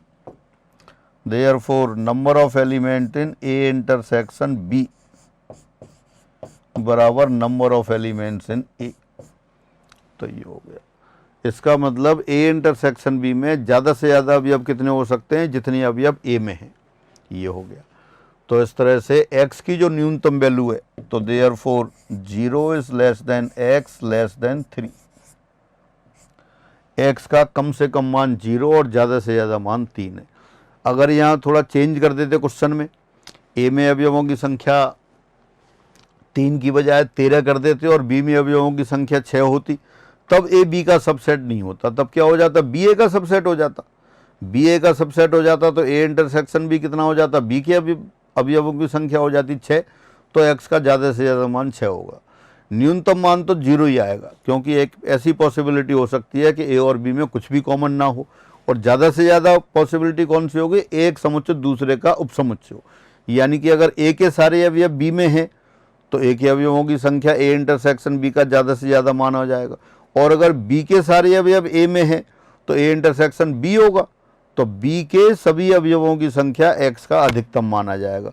तो फाइनली अब अपन इसको ये जनरल लिखना चाहें तो जनरल कैसे लिखेंगे कि number of elements in a intersection b, तो मिनिमम अवयव तो लिख देंगे 0, क्योंकि ये पॉसिबल है कि a और b इस तरह के सेट हो जाएं, a और ये b इस तरह के सेट हो जाएं, तो यहाँ a इंटरसेक्शन b 5 हो गया। और एक ऐसा हो जाए जैसे ये सेट A है, ये सेट B है और ये यूनिवर्सल सेट है, तो यहाँ A इंटरसेक्शन B किसके बराबर हो जाएगा?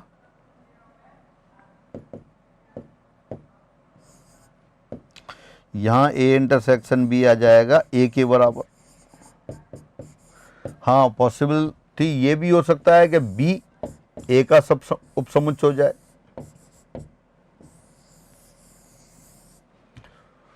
तो यहाँ A इंटरसेक्शन B कितना होगा? यहाँ number of element in A intersection B number of elements in A के बराबर हो जाएगा। और यहाँ number of element in A intersection B, गलत बना दिया, वहाँ B के बराबर आएगा और यहाँ A के बराबर आएगा।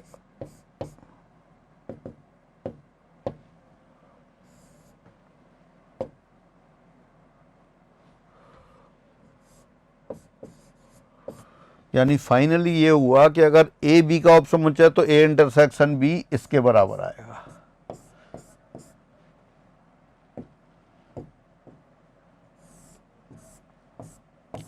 जो डबल शेडेड पोर्शन है वो ए इंटरसेक्शन बी है। और उस केस में देखें आप, ये बी है अपने पास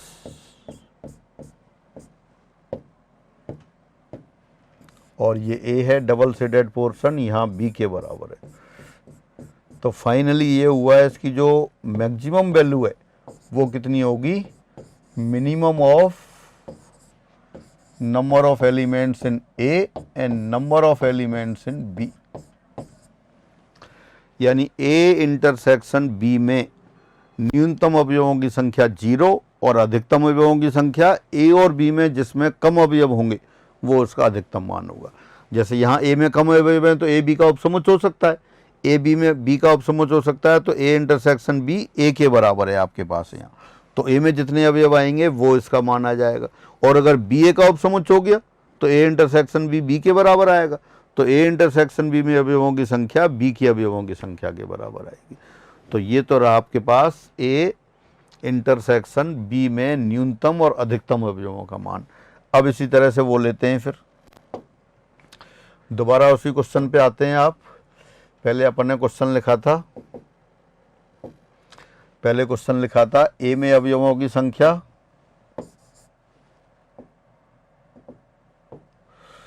A में अवयवों की संख्या 3 है और B में अवयवों की संख्या 6 है।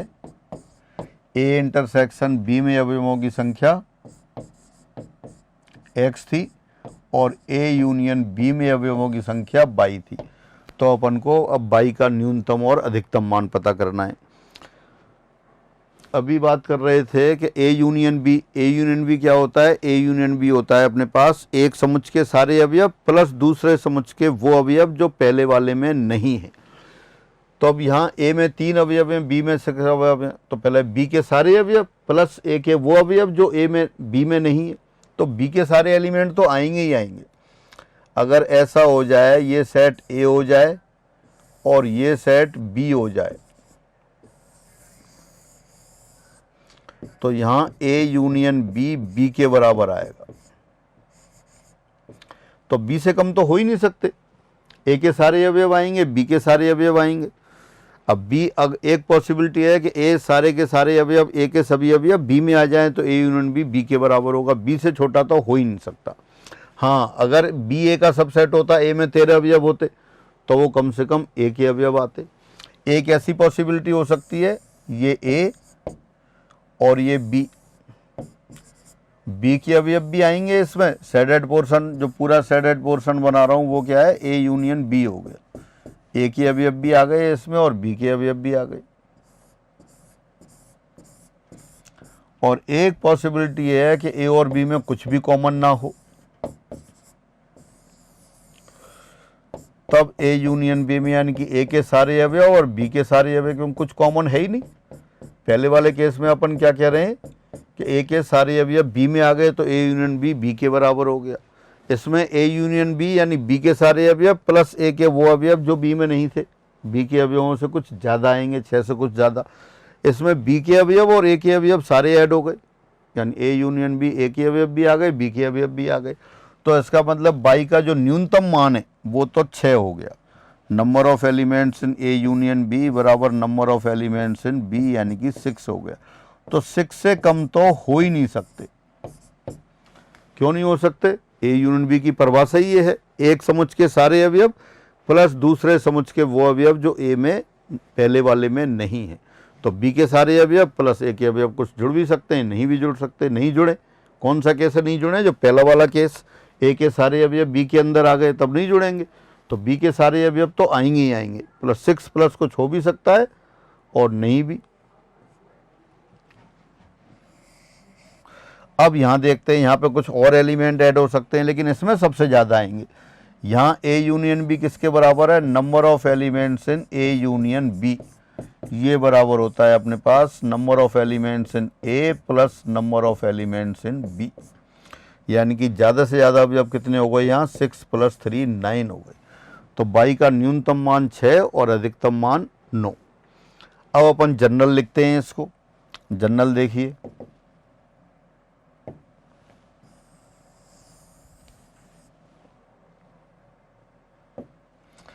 Number of elements in A union B.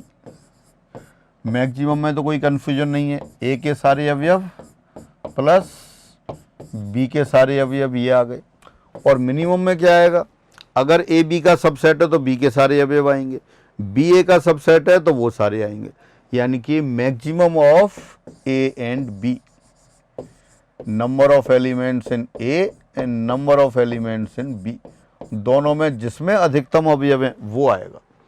क्योंकि जो एक समुच्चय के अवयव सारे आएंगे प्लस दूसरे के कुछ अवयव जुड़ते हैं, कई बार एक भी नहीं जुड़ता, तो इनमें से जो मैक्सिमम होगा वो आएगा।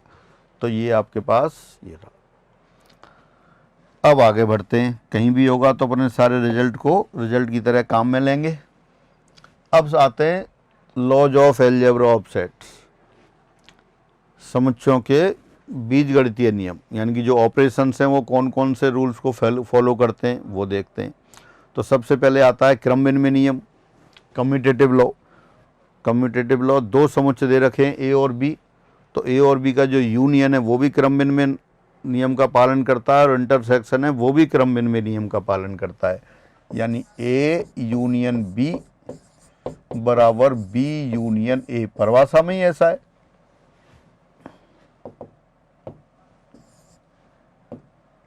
B union A, A union B क्या कहता है? ए के सारे अवयव प्लस बी के वो अवयव जो ए में नहीं आए हैं। बी यूनियन ए, बी के सारे अवयव प्लस ए के वो अवयव जो बी में नहीं आए हैं। तो दोनों का मतलब एक ही है। डायग्राम भी आप बनाते हैं, डायग्राम बना सकते हैं। ये ए और ये B, A union B, B union A, दोनों का मतलब सेम है। ये सेट ए है, ये वाला सेट बी है, और पूरा सेटेड पोर्शन यही ए यूनियन बी है और यही बी यूनियन ए है।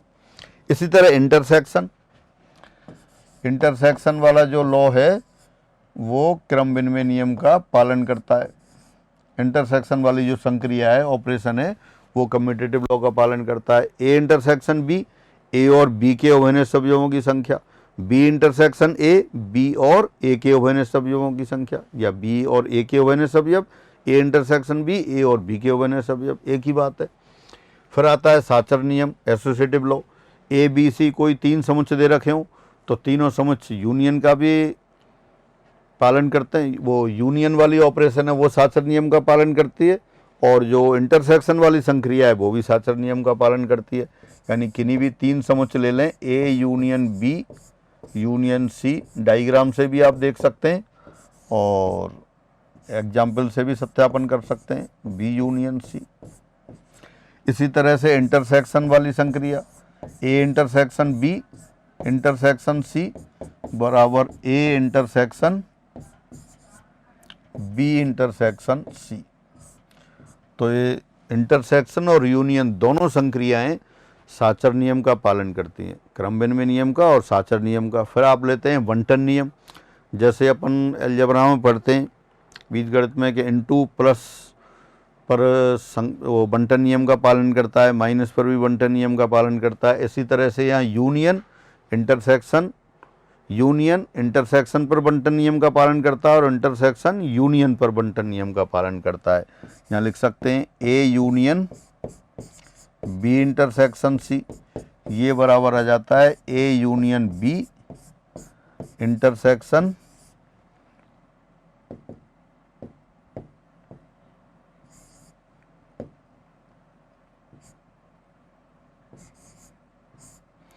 A union C. यहाँ यूनियन इंटरसेक्शन पर बढ़ जाता है। इसी तरह से इंटरसेक्शन यूनियन पर डिस्ट्रीब्यूट हो जाता है, A intersection B union C, तो आ जाता है A intersection B union A intersection सी।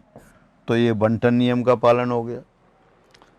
यानी यूनियन और इंटरसेक्शन दोनों संक्रियाएं क्रम विनिमय नियम का पालन करती हैं, साचर नियम का पालन करती हैं। यूनियन इंटरसेक्शन पर बढ़ जाता है और इंटरसेक्शन यूनियन पर बढ़ जाता है। आगे गुणधर्म देखते हैं। फिर आता है बर्गसम नियम, आइडेम्पोटेंट लॉ। ए यूनियन ए हमेशा ए के बराबर होगा,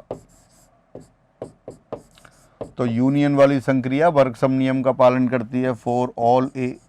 इसी तरह इंटरसेक्शन वाली संक्रिया वो भी पालन करती है, ए इंटरसेक्शन ए बराबर ए फॉर ऑल ए। तत्समक नियम, आइडेंटिटी लॉ।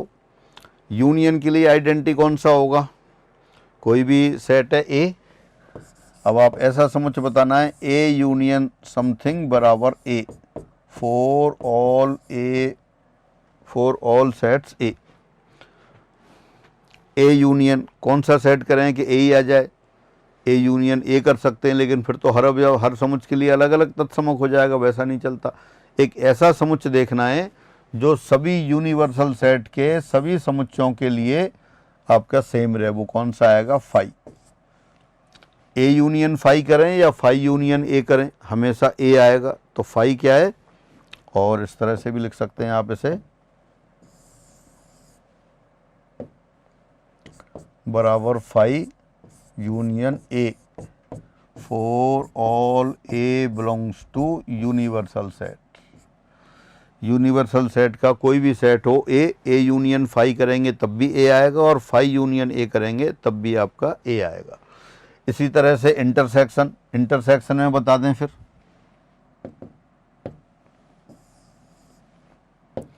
हाँ, इंटरसेक्शन के लिए क्या लिखेंगे? A intersection something equal to A और that set intersection A for all A. Intersection के लिए आइडेंटिटी एलिमेंट्स, फिर वो ए लिखने की गलती नहीं करेंगे। ए इंटरसेक्शन ए के बराबर होता है, लेकिन बी के लिए क्या होगा? फिर बी इंटरसेक्शन बी लिखना पड़ेगा। सभी अवयवों का तत्समक अवयव अलग अलग नहीं होता, समान होता है। तो यहाँ तत्समक अवयव लेंगे आप universal set, universal set intersection A ही आएगा। तो इंटरसेक्शन आइडेंटिटी के लिए क्या हो गया, तत्समक अवयव वो यूनिवर्सल सेट हो गया। फिर अपन आगे चलते हैं डी मॉर्गन्स लॉ। ए और बी दो समुच्चय, बहुत महत्वपूर्ण क्वेश्चन डायरेक्ट आ जाते हैं। ए यूनियन बी का कॉम्प्लीमेंट, पूरक समुच्चय, ए का पूरक समुच्चय इंटरसेक्शन बी का पूरक समुच्चय। और इसी तरह से लिख सकते हैं आप ए इंटरसेक्शन बी, इसका पूरक समुच्चय बराबर ए का पूरक समुच्चय यूनियन बी का पूरक समुच्चय। Complement of A union B बराबर complement of A intersection complement of B. और इसी तरह इंटरसेक्शन के लिए complement of A intersection B बराबर complement of A union complement of B. ये डी मॉर्गन्स लॉ की बात हो गई। ये अभी अपन प्रूफ एग्जाम्पल से भी प्रूव कर सकते हैं। एग्जाम्पल अभी मैं लिख देता हूँ, वो सभी लोग ट्राई करेंगे। और बाकी वेन डाइग्राम से भी कर सकते हैं आप ये। खैर डी मॉर्गन नियम का वेन आरेख द्वारा सत्यापन। तो देखो एक करते हैं अपन, अभी आपने लिखा था ए यूनियन बी, तो पहले अपन ए यूनियन बी बनाते हैं। ये सेट ए, ये सेट बी, ये सेट ए, ये बी, और जो शेडेड पोर्शन है वो ए यूनियन बी हो गया।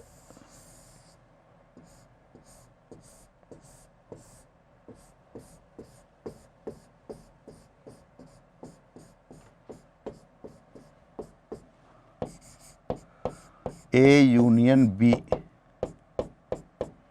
रेखाओं से छायांकित भाग। और नीचे लिख देता हूं फिर ए यूनियन बी का पूरक समुच्चय। ये अपन बना देते हैं क्रॉस से। पूरक समुच्चय क्या बताया था, यू सार्वत्रिक समुच्चय और ए कोई भी समुच्चय। तो सार्वत्रिक समुच्चय के वो अवयव जो ए में नहीं है, ए का पूरक समुच्चय कहलाते हैं। यहाँ आपको लिखना है ए यूनियन बी का पूरक समुच्चय। ए यूनियन बी का पूरक समुच्चय यानी कि ए यूनियन बी के अलावा जो अवयव होंगे वो इसके पूरक समुच्चय को फॉर्म करेंगे। तो इनके बाहर अपन ये क्रॉस क्रॉस बना देते हैं। ए यूनियन बी का पूरक समुच्चय किससे ड्रॉट कर रखा है, ये क्रॉस बना दी है आपने, इनसे ड्रॉट हो रहा है।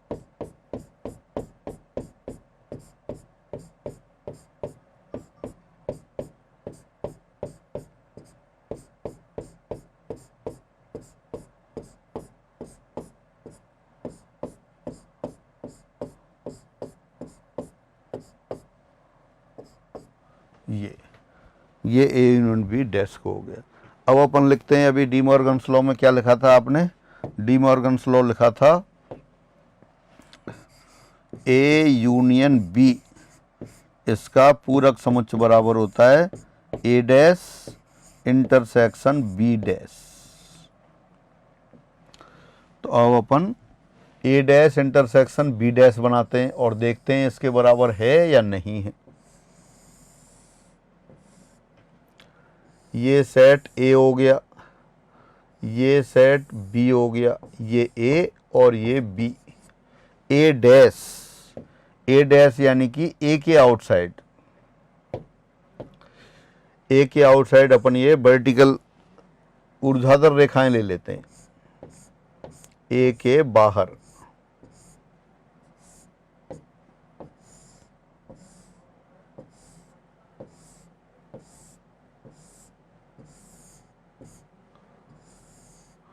ये ए डैश वाला पोर्शन हो गया।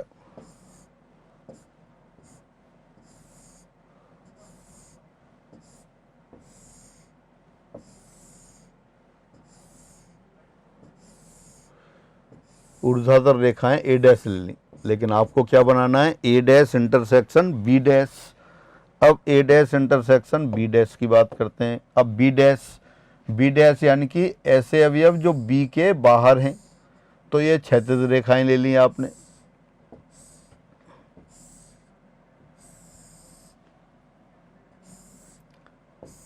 वे अवयव जो बी के बाहर हैं।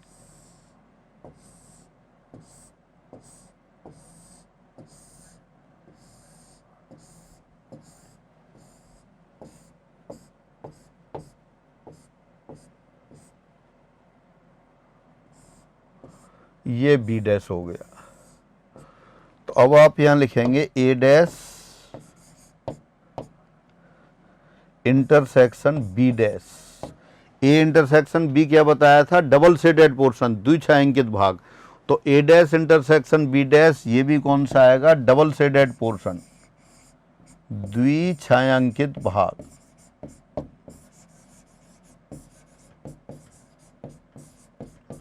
Double shaded portion.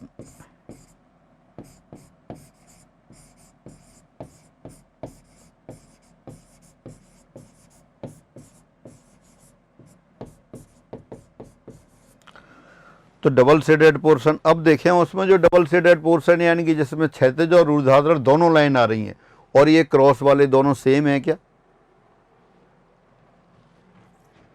आप देख सकते हैं डबल शेडेड पोर्शन जो आ रहा है वो और क्रॉस वाला जो पोर्शन आ रहा है, दोनों पोर्शन आपके बराबर हैं।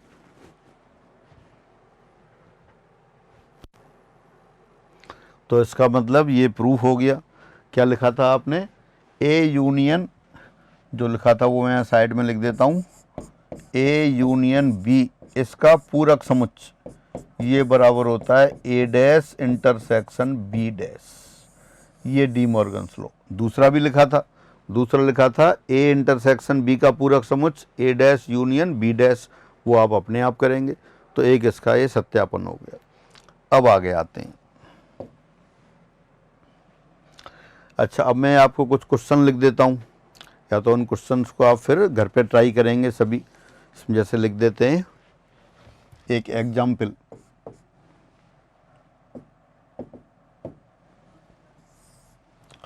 और वैसे सभी से हो जाएंगे, फिर भी कोई प्रॉब्लम आती है तो आप पूछ सकते हैं नंबर पे व्हाट्सअप करके। यदि u बराबर u यूनिवर्सल सेट दे दिया,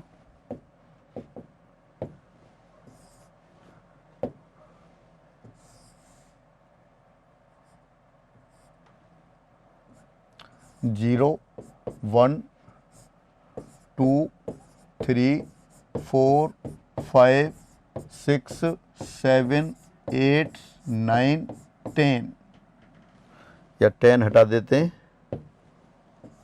टोटल 10 एलिमेंट रख दिया आपने। कैपिटल ए बराबर 1 2 4 8 9, बी बराबर 0 2 3 7 8, एंड सी बराबर 1 2 5 7। तब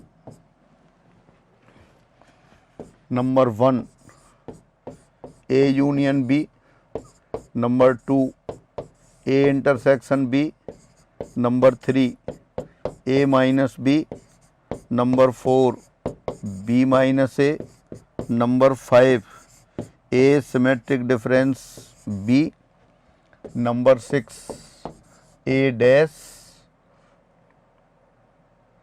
नंबर 7 बी डैश, नंबर 8 ए यूनियन बी का पूरक समुच्चय, 9 ए इंटरसेक्शन बी इसका पूरक समुच्चय, 10 A dash union B dash, 11 A dash intersection B dash, और 12 A union B union C, and 13 A intersection B intersection C. ये सभी आपको ज्ञात करने। इनसे आप डी मॉर्गन्स लॉ जो वेरीफाई, वो भी वेरीफाई हो जाएगा आपका।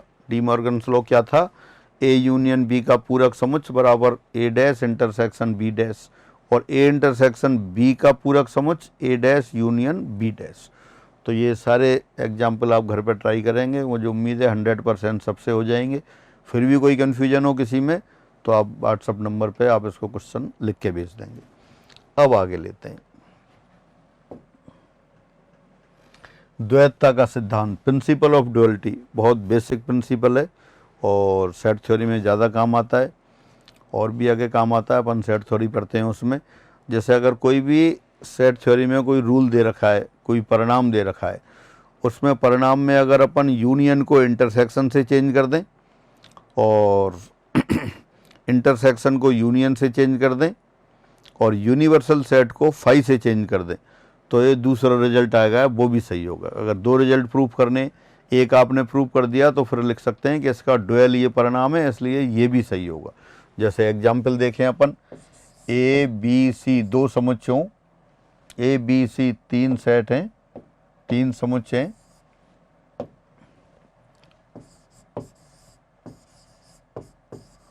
परिणाम A union B intersection C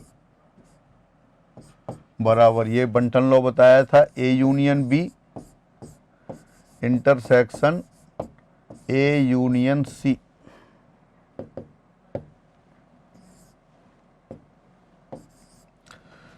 ये यूनियन इंटरसेक्शन पर डिस्ट्रीब्यूट हो गया। का द्वैत का ड्वेल निम्न होगा।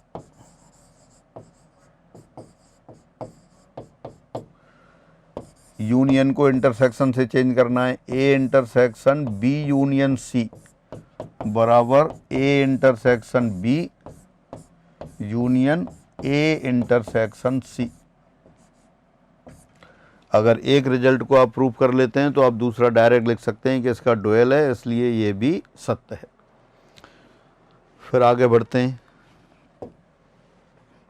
अब आता है ऑर्डर्ड पेयर, क्रमित युग्म। जैसा नाम है ऑर्डर्ड पेयर, समुच्चय में जो एलिमेंट लिखते हैं तो उसमें ऑर्डर की बात नहीं होती। जैसे आप लिखते हैं ए कॉमा बी या लिख दें बी कॉमा ए, तो ये तो सेम है, ए कॉमा बी लिखें या बी कॉमा ए लिखें। समुच्चय में जो अवयवों का क्रम कोई भी आप लिख सकते हैं अपनी इच्छा से, उसमें परिवर्तन नहीं होता। लेकिन जैसे कोऑर्डिनेट ज्योमेट्री में देखते हैं, कोऑर्डिनेट ज्योमेट्री में क्या होता है, जैसे किसी पॉइंट के कोऑर्डिनेट देने होते हैं। जैसे ये पॉइंट दे दिया आपने P 2,1, तो 2,1 को 1,2 नहीं लिख सकते, 1,2 लिखना होगा। ये तो 1 गलत लिख दिया मैंने, ये तो 1,2 हो गया, ये तो है 1,2। और इसी तरह 2,1 लिखेंगे तो 2,1 यहाँ आएगा, ये दूसरा एलिमेंट है। तो 1,2 और 2,1 अलग अलग क्रमित युग्म, ये अलग अलग बिंदुओं को व्यक्त कर रहे हैं। तो यहाँ क्रमित युग्म ऑर्डर्ड पेयर में अवयवों का क्रम फिक्स है। पहले अवयव स्थान पर है वो पहली एंट्री, पहला अवयव, और दूसरे स्थान पर है वो दूसरा अवयव, सेकेंड एंट्री कहलाती है। तो ये क्रमित युग्म होता है। ये दोनों आपस में बराबर नहीं होते। हाँ, अगर दो ऑर्डर पेयर बराबर दे रखें, यदि ए कॉमा बी बराबर सी कॉमा डी, तब क्या होगा, तब पहला अवयव दूसरे क्रमित युग्म के पहले अवयव के बराबर होगा और दूसरा अवयव दूसरे अवयव के बराबर होगा। यानी कि ये ऑर्डर्ड पेयर कहलाते हैं, क्रमित युग्म कहलाते हैं। जो कोऑर्डिनेट ज्योमेट्री में अपन किसी अवयव के कोऑर्डिनेट लिखते हैं वो ऑर्डर्ड पेयर से लिखते हैं। अब उसके बाद आगे आते हैं दो समुच्चयों का, दो क्रमित युग्मों की तुल्यता, वो अपन ने बात करी ली अभी। अगर ए बी और सी डी बराबर हैं तो ए सी के बराबर और बी डी के बराबर। अब लेते हैं अपन दो समुच्चयों का कार्तीय गुणा। यदि कैपिटल ए और कैपिटल बी दो समुच्चयों, तब ए से बी में बनने वाले सभी संभव क्रमित युग्मों का समुच्चय उनका कार्तीय गुणा कहलाता है। और कैसे डिनोट करते हैं, ए और बी के कार्तीय गुणा को, समुच्चय ए और बी के कार्तीय गुणा को ए क्रॉस बी से डिनोट करते हैं। और एक किसके बराबर होता है, ए से बी में बनने वाले सभी संभव क्रमित युग्मों के बराबर होता है। Suppose A and B are two sets, then their Cartesian product is denoted by A cross B and it is the set of all possible subsets from A to B. It is the set of all possible ordered pair from A to B. From A to B means first entry should be from A and second entry should be from B. तो A cross B में क्या आएगा, A और B इस तरह के order pair आएंगे। For all A belongs to A and B belongs to B, इस तरह का आएगा। एग्जाम्पल देख सकते हैं आप, यदि ए बराबर ए कॉमा बी कॉमा सी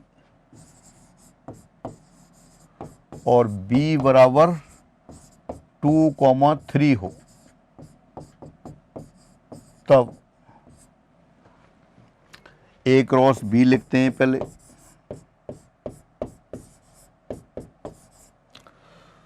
ए क्रॉस बी यानी कि ए से बी में बनने वाले सभी संभव क्रमिक युग्मों का समुच्चय। तो पहले ए क्रॉस बी में, ए से बी में बनाते हैं क्रमिक युग्म।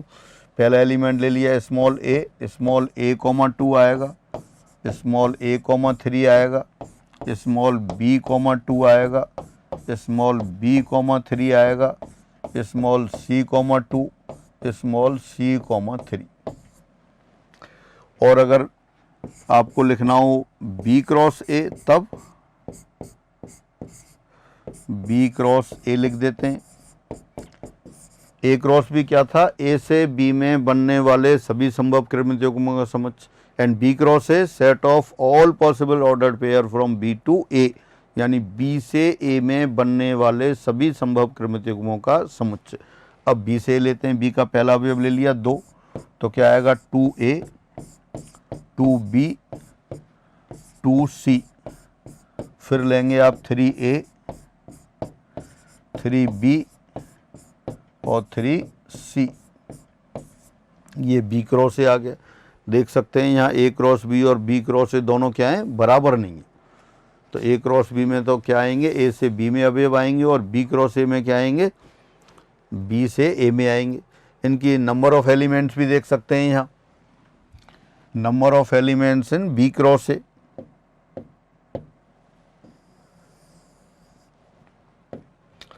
Number of elements in B cross A के प्रत्येक अवयव के क्रमिक युग्म बनते हैं, और बी के सभी अवयवों के साथ ए का पहला अवयव है तो यहाँ 2 अवयव हैं, 2 बनेंगे। बी के साथ भी 2 बनेंगे, सी के साथ भी 2 बनेंगे। तो 2 2 2 3 बार जुड़ेगा, 3 गुणा 2 6 हो गए।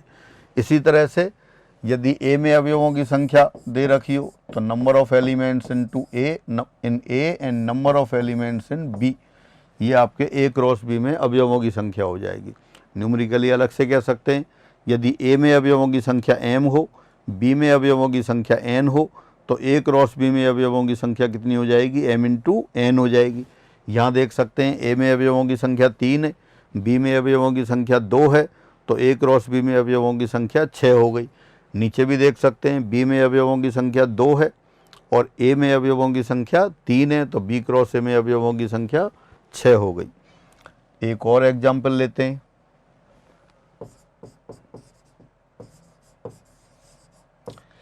यदि ए बराबर 1,2,3, बी बराबर 2,3,4 हो, तब ए क्रॉस बी निकालते हैं।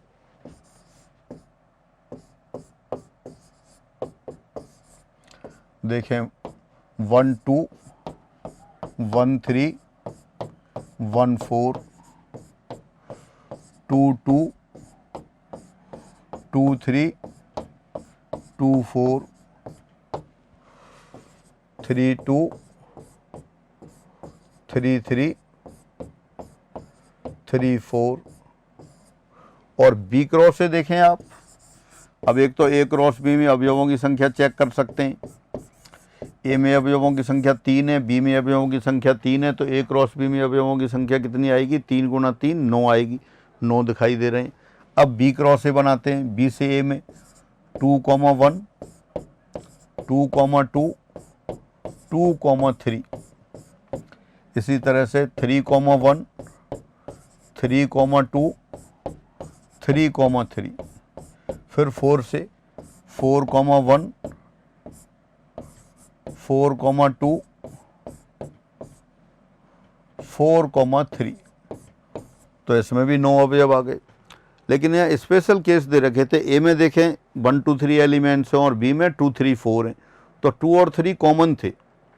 2 और 3 ए में भी हैं और 2 और 3 बी में भी हैं। तो इसमें क्या बना? 2 2 2 3 3 2 3 3, ये A क्रॉस B में भी बनेंगे और B क्रॉस A में भी बनेंगे। तो इसका मतलब कुल एलिमेंट अगर कॉमन अवयवों को देखें तो कितने हो गए, देखें 2 2 2 3, 3 2 3 3, 2 2 2 3, 3 2 3 3, 4 एलिमेंट्स कॉमन हो गए। यानी A और B में अगर उभयनिष्ठ अवयवों की संख्या 2 हो तो A क्रॉस B और B क्रॉस A में उभयनिष्ठ अवयवों की संख्या 2 गुणा 2 4 हो गई। इसको आप जनरल लिख सकते हैं।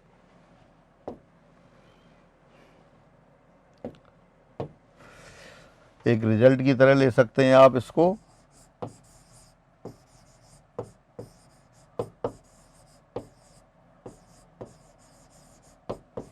रिजल्ट, यदि A और B समुच्चयों में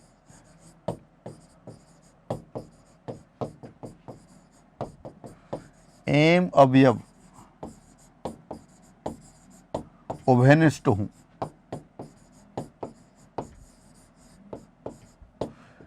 if they have M common elements, उभयनिष्ठ हूं, तब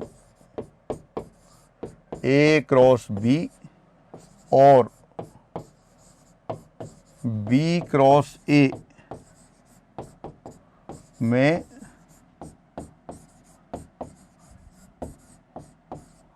उभयनिष्ठ अवयवों की संख्या